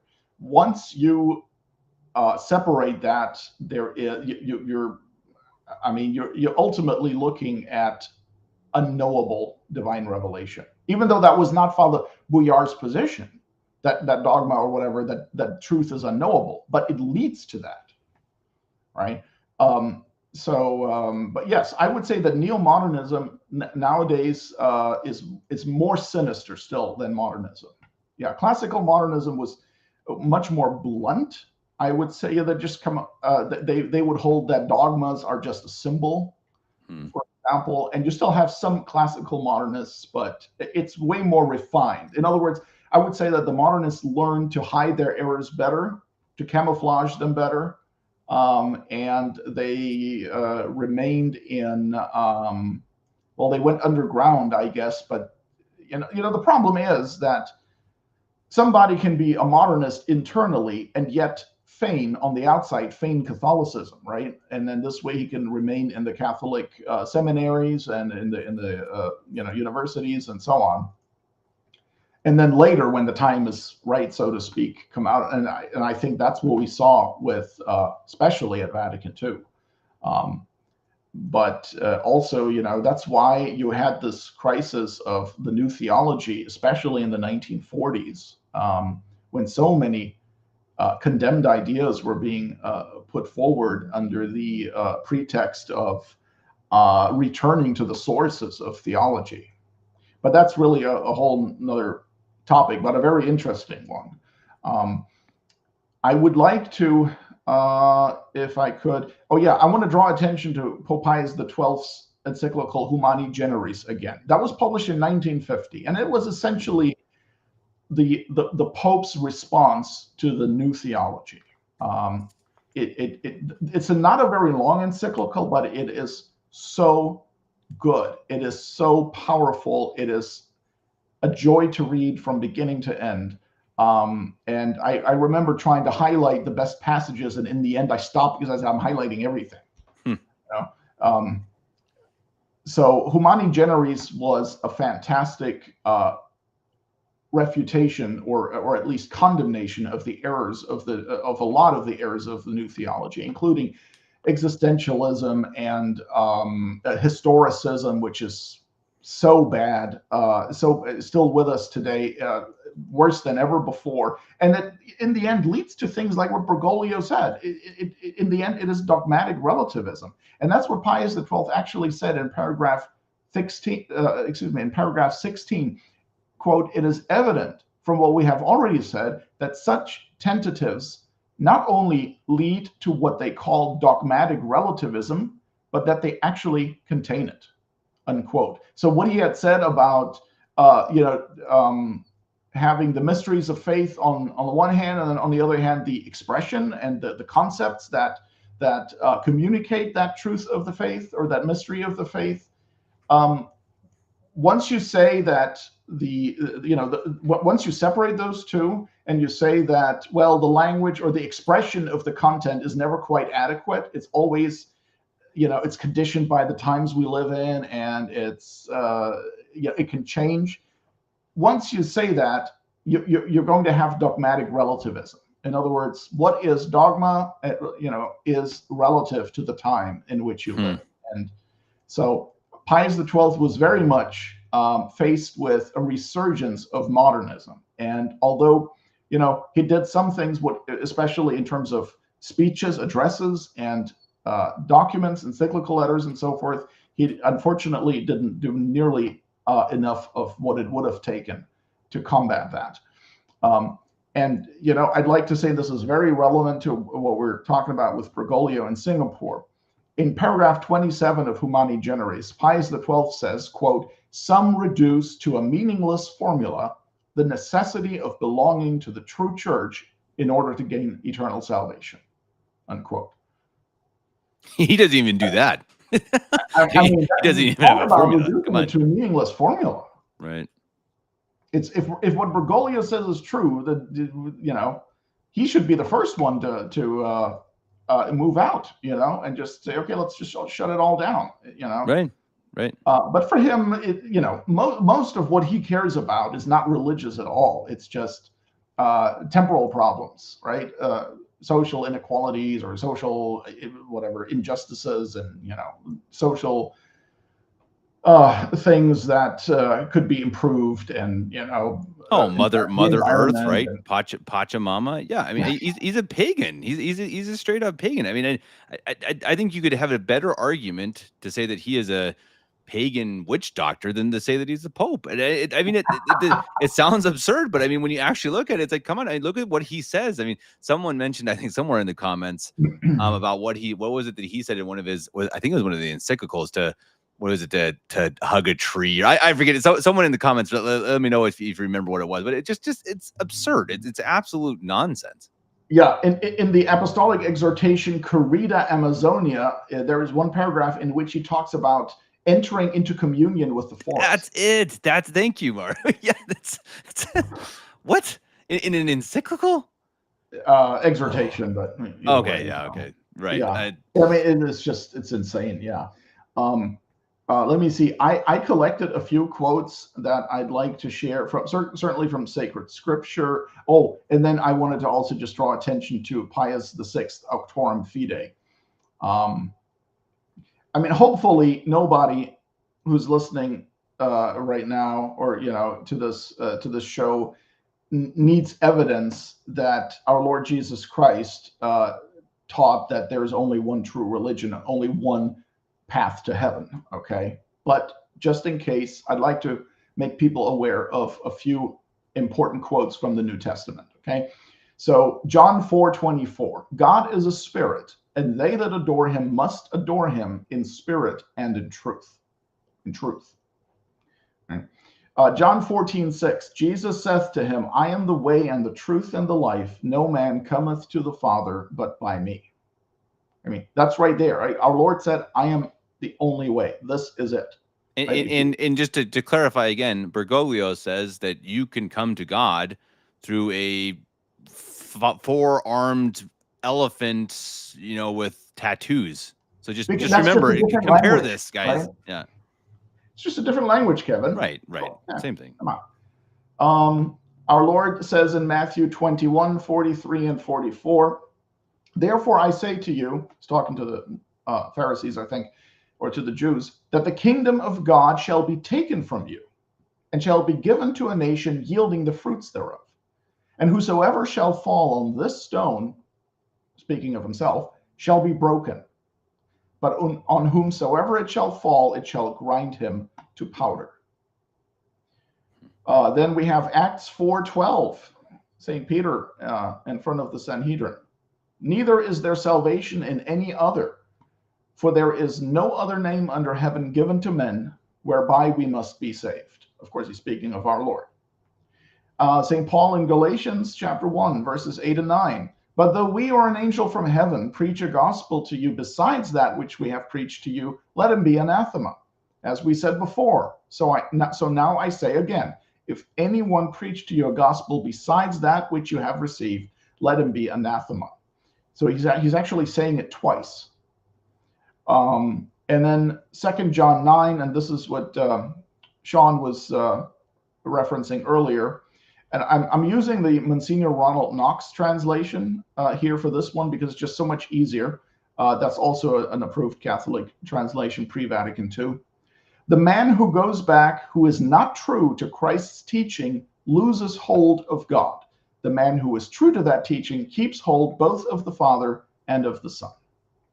And then, of course, there are countless passages in the New Testament about warnings about false teachers and, in latter days, people having itching ears and, heaping upon themselves teachers of, a different gospel and so on. That's exactly what Francis is doing. And, honestly, look, everybody knows it, right? Some might feel the need to spin a lot, but I think it's pretty evident to an unbiased person who's not trying to spin one way or another, who has no agenda.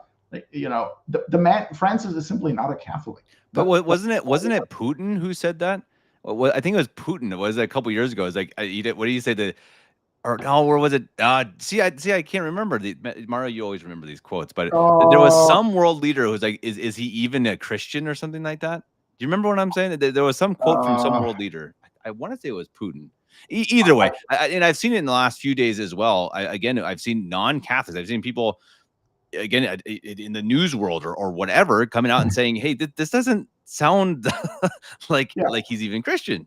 Well, look, and Francis has explicitly said that he's not interested in converting Protestants to Catholicism.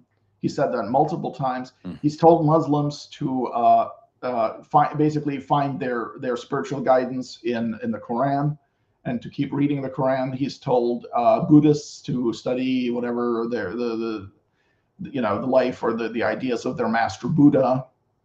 It's all documented. It's all there. And so I wanted to, bring up what St. Pius X said there about modernists doing that on purpose. Like they will, on one occasion they will sound Catholic, and then on another completely heretical, and that is by design. And after 11 years of Francis, it's by design. It's the fact that he will say something, that is very ambiguous and then not clarify what he meant again and again and again shows that he wants the ambiguity. Mm-hmm. Yeah. Right. Let me bring up Auctorum Fidei, and I'm going to send you the link. I'm not sure if I've sent it to you. Auctorum Fidei was an apostolic constitution of Pope Pius VI. It was written in response to the Synod of Pistoia in Italy. The synod took place in 1786. Pistoia is a town in Tuscany in Italy, and it was a regional council, right? So can't remember now who the bishop was, but in any case, this council, this regional synod, issued a number of teachings and points of reform, and it was a kind of prototype of Vatican II. There is actually a book out on this, and let me see if I have it here. I can't. I think it's just called the Synod of Pistoia and Vatican II. But sorry, I'm not prepared for this one. I'm drawing a blank. In any case, there are plenty of parallels.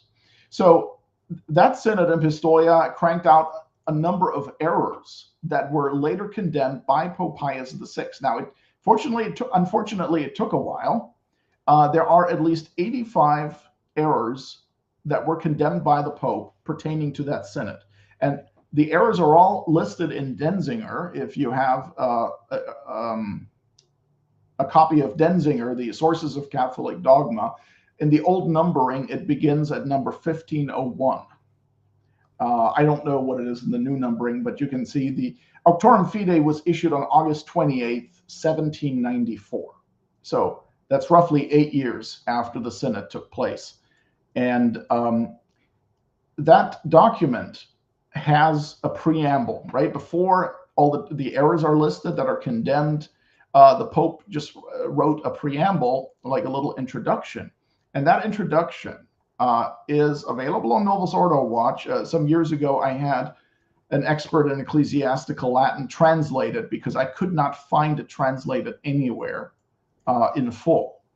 And so let me see. Let me look at your. Oh, perfect. Okay, Kevin, if you click on the where it says click to download, Yep. you could go ahead and do that.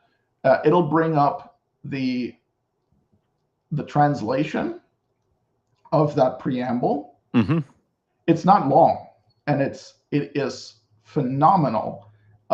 It is very, very relevant to our times. And I'm not going to read the whole thing now, but I'd like to point out the highlights, which I've also got quoted on the Novus Ordo Watch page. And oh, I'm sorry. I guess did it download it? I was kind of hoping it would open it for you. Oh, did it not open? Oh, sorry. Yeah.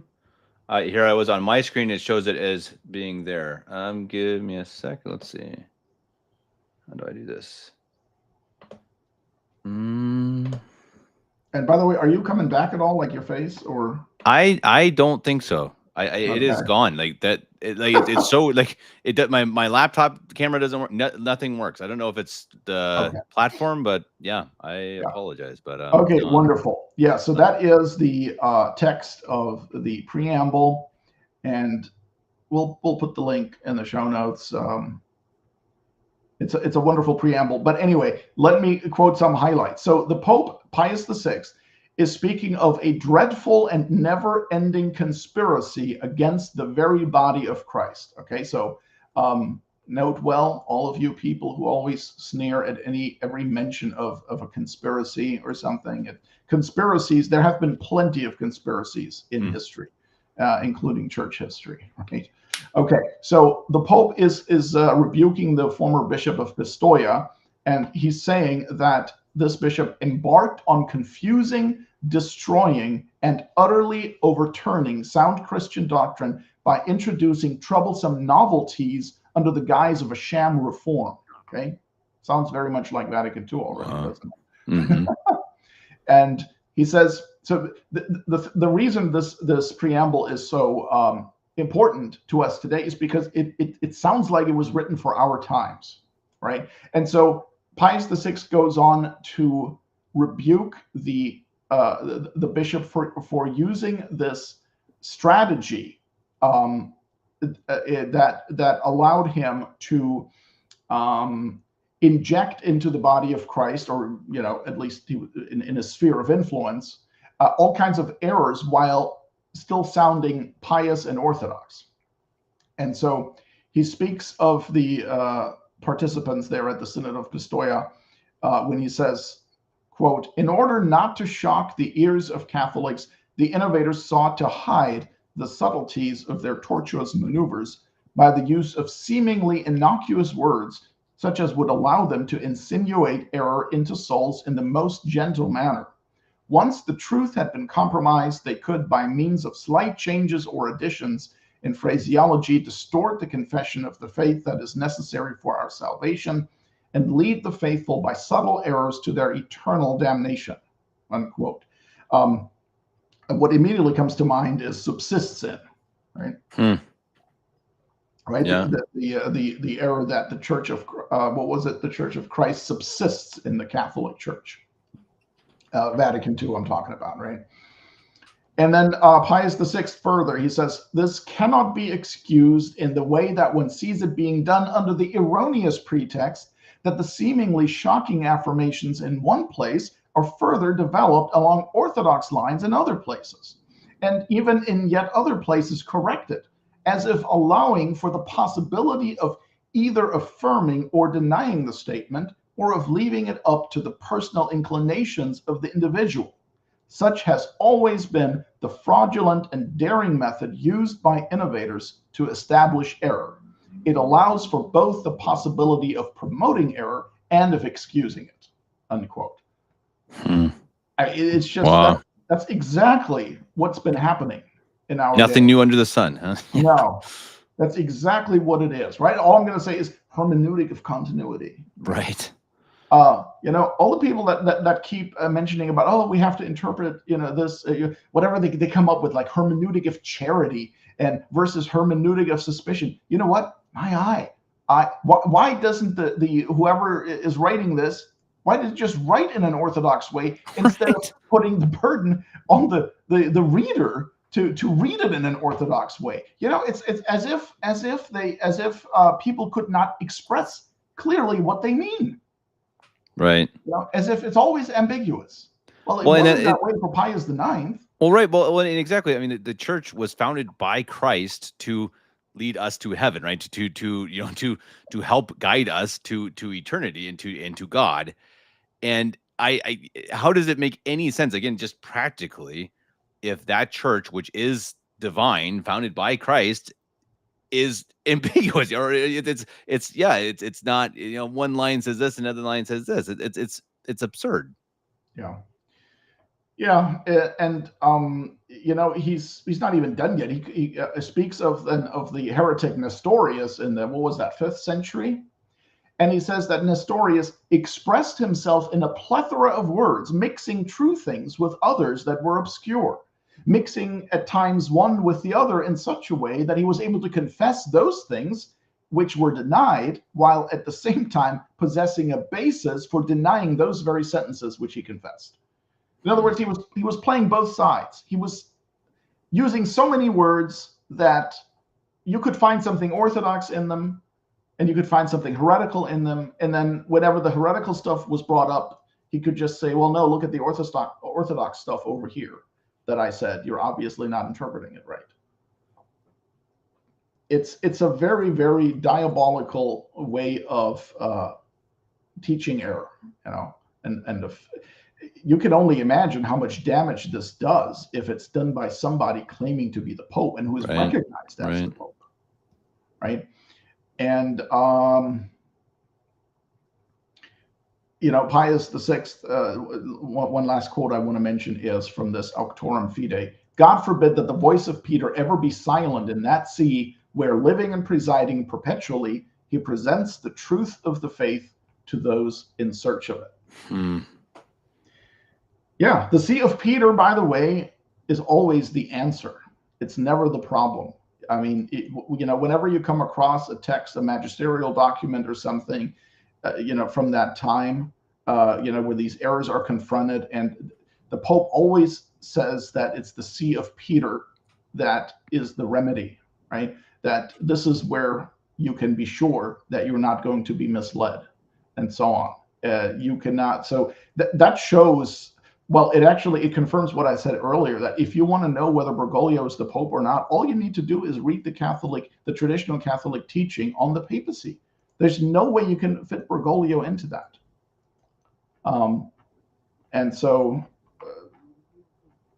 that's, I think that's about all, we need to know to be able to expose Bergoglio as a false Pope, as a non-Catholic, one who teaches the most damnable errors and leads people to apostasy.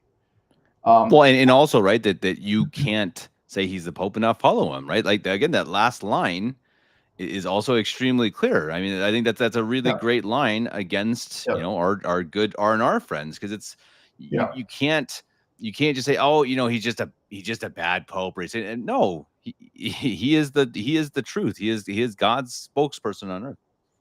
Yes, and he will be that perpetually. Right. A lot of people, like to bring up against sedevacantism that, well, you must have a perpetual line of succession. And when you look at Vatican I, at least the immediate context is one of, it's saying that whoever is Pope for the remainder of time, whoever is Pope has the same primacy that St. Peter had, right? That primacy, it doesn't vary from one Pope to another. And so that is true perpetually. Now, some have pointed out that there is still in Vatican I, or if not there, at least whatever in Catholic dogma, this teaching or this belief that you must, there is an unbroken line of succession. So therefore, if there hasn't been a Pope, unbroken line of papal succession, so that if there hasn't been a pope since 1958, then it's broken or whatever. And I would just say, okay, let's say that that's definitely the case. I'm not entirely sure yet, just because I haven't studied it sufficiently yet. So I'm not saying that's not true, but let's just assume it for the sake of argument. The point is, though, that even if you would have to say, okay, well, fine, I don't quite know, how to resolve this. I don't know, where the next pope is going to come from. You're not going to solve that problem by saying that, therefore, Bergoglio must be the pope because we need an unbroken line of succession. Well, fine, we might need an unbroken line of succession, but it must be an unbroken line of succession of popes teaching the truth. Right. That's the whole point. Nobody needs a pope if he's just going to be like a Protestant pastor. I think, again, that's being generous to Bergoglio. He doesn't believe in anything. I guess I said that because oftentimes you will have the semi-trads, the recognize and resist people,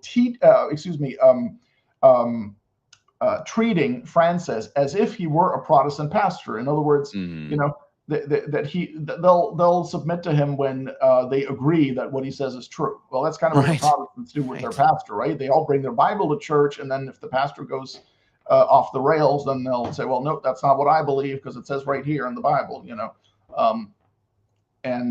So in their minds, the papacy is basically reduced to announcing something that everybody else already knows to be true anyway, and it's just a complete making the papacy meaningless and dangerous, and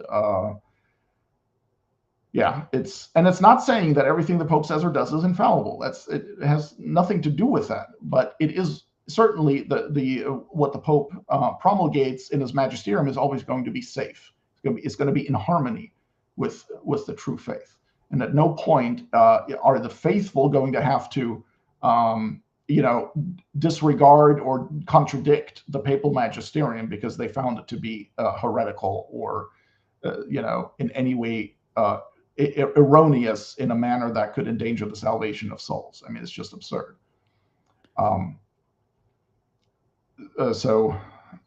Sorry, I lost my train of thought. No, you're good. No, you're absolutely right, and I think that it's good to remember too that people like you, Mario, people our good traditional priests are teaching.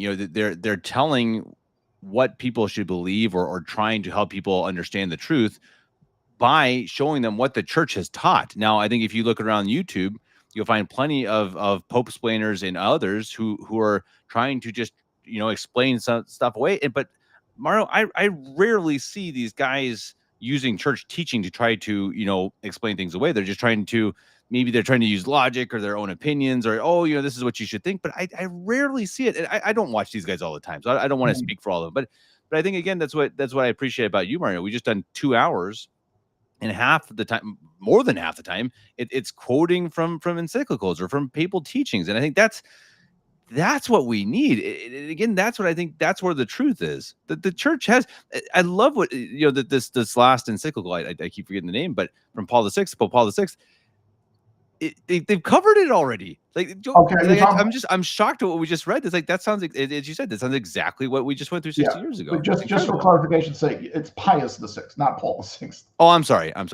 Yeah, right. That would not be Paul VI, right? Exactly. He was not a pope. Yeah, right. Apologies, right? It's late.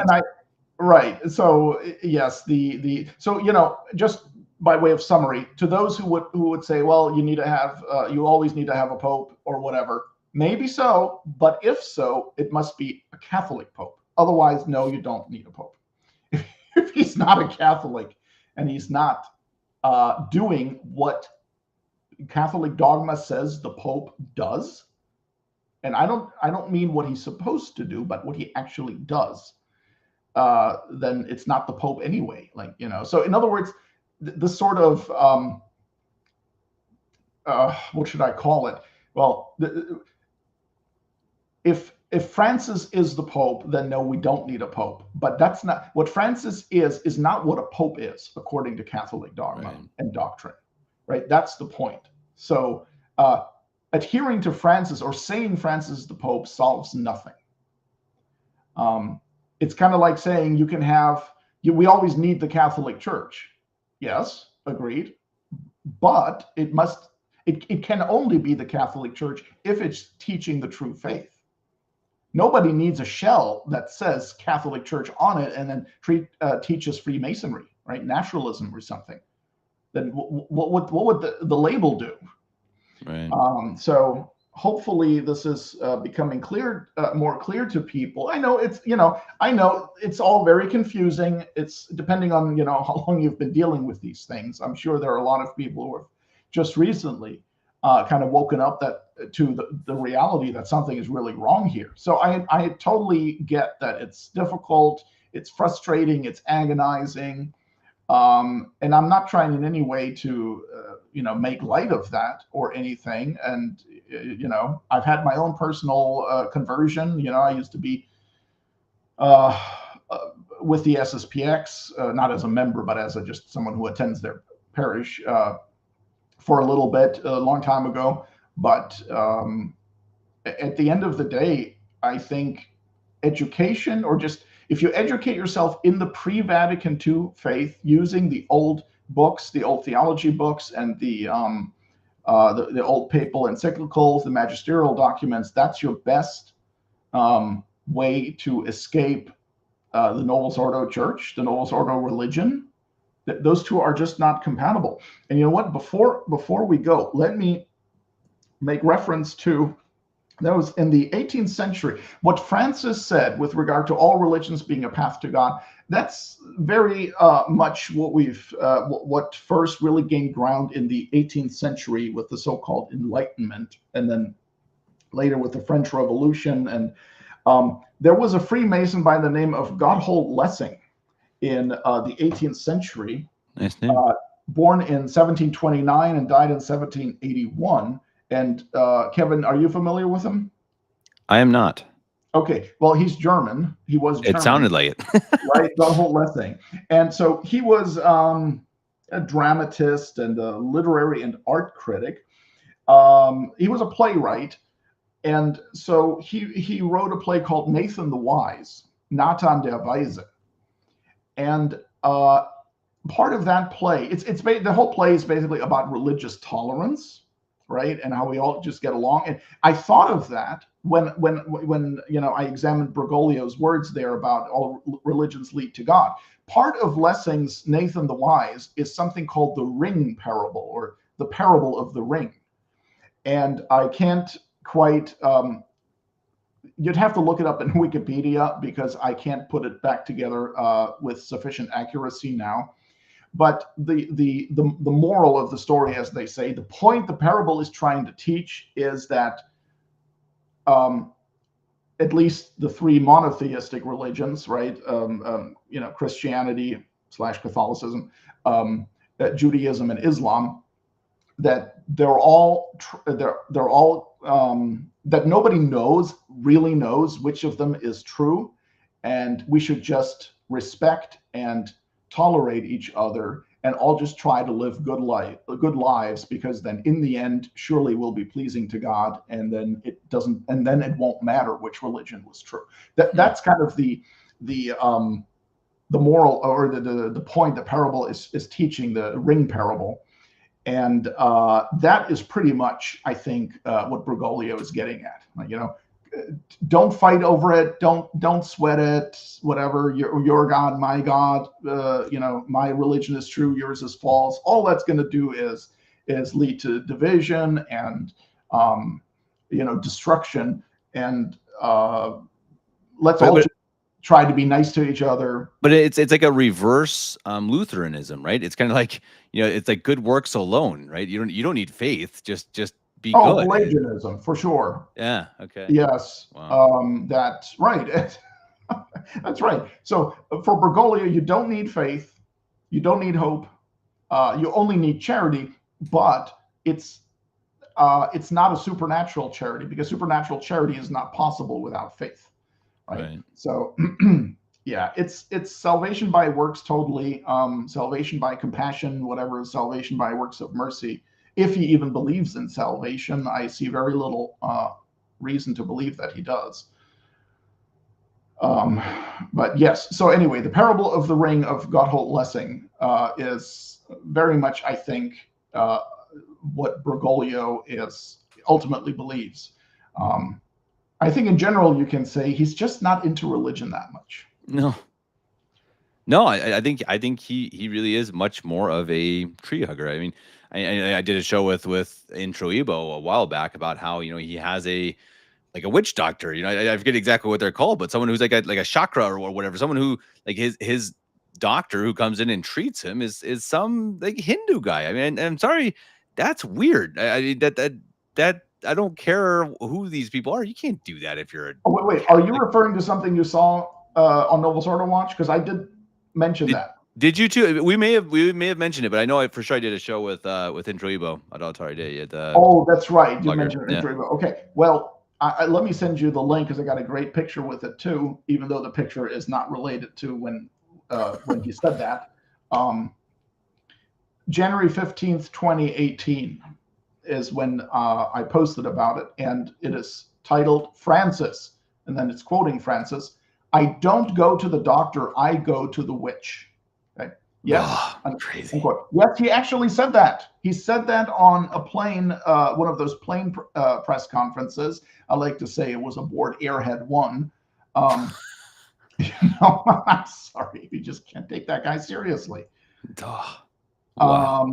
Yes, he was asked about how is it that, you know, at your age you have all this energy and stuff, and Andrea Tornielli wrote about it. He is now the, oh gosh, what is he? I think he's the editor-in-chief of Vatican News or something. And it says, actually, might as well quote from it here. Loud laughter accompanied the joke Francis made in answer to a question posed to him by the journalist Cristiano Caricato of TV 2000, who, greeting him, asked him what the doctor gives him to be able to face such long journeys. We want to know what the doctor gives you so that we can take it too, we who struggle just as you do. A reference to Bergoglio's stamina during these trips. But I do not go to the doctor, I go to the witch, he said, laughing heartily. I think the joke is on someone else here. Oh my. I mean, you can't make this stuff up. You can't. You really can't, man. Yeah.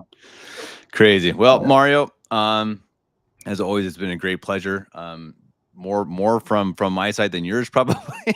Always having to deal with me. Mario, next time, I promise you, I will have a different camera that works. This is not going to happen again. Mario, we greatly appreciate you. I know everyone in the chat does as well. Kevin, do you need some financial help to afford a new camera? Well, you know, now that you speak of that, like and subscribe. No, and everyone you can, if you do want to contribute to this channel. We have a lot of different material. Anyone who follows us knows that we do different stuff all the time. We love having on Mario. We've had on Louis Verrecchio. John hopefully comes back. It was great having him on. Father Ojeka has had material here as well. Many other people. We have daily material, and it does take a lot of work. So if you want to support us, get me a new camera, go to Patreon. And do it there. That would it would be a great help. And please, of course, support Mario, novusordowatch.org. He does the dirty work so we don't have to. And I mean, wow, the fact that Mario, you said you read all of the statements of Bergoglio on that trip, that's remarkable and horrible. Like I could never possibly do that. So we appreciate you. I know people in the chat do as well. Please, everyone, really do sincerely remember that if you do like what Mario brings, what he does, we really should support him. I think it's so easy to forget that because we have so much stuff for free. You know, you go on YouTube and, oh, there's a video. You go to Novus Ordo Watch. Oh, there's an article. You know, especially, you know, Mario actually does need support. Like actually, I mean, I think that's something that it's so easy to forget that because you can get it for free. It's not behind a paywall, which I think is fantastic. And thanks to Mario for that. And so I'm very happy to be able to provide that, you know, in a way that is free to everyone, in the sense that it's freely accessible, because that it needs to be, right? And so I very much appreciate anybody who is able and willing to, you know, support it financially, but also, of course, with prayers and sacrifices, spiritually. So a big thank you to anyone who does support Novus Ordo Watch, and anyone who would like to but can't, because Right. I'm sure there are a lot of people like that as well, and I totally understand that we have tough times economically, and so thank you all for your goodwill and for your help. And also, please, you can give $5. I mean, really, same on Patreon. You want to give, don't feel like you have to do $50 a month. Do two. Give me $2 a month. I'm super happy with that on Patreon. That really is it's a big help. And if you get enough people, it does actually help pay for the streaming services, etc. So, and I'm sure with Mario is the same. If you can give $5, give $5. It really is. It is also just the I guess the feeling that matters. You see it as like, oh wow, someone's supporting me, and we also both do need to eat as well. Mario, as always, again, thank you so much. And again, everyone, please go check out wmreview.org and also Father Ojeka's book.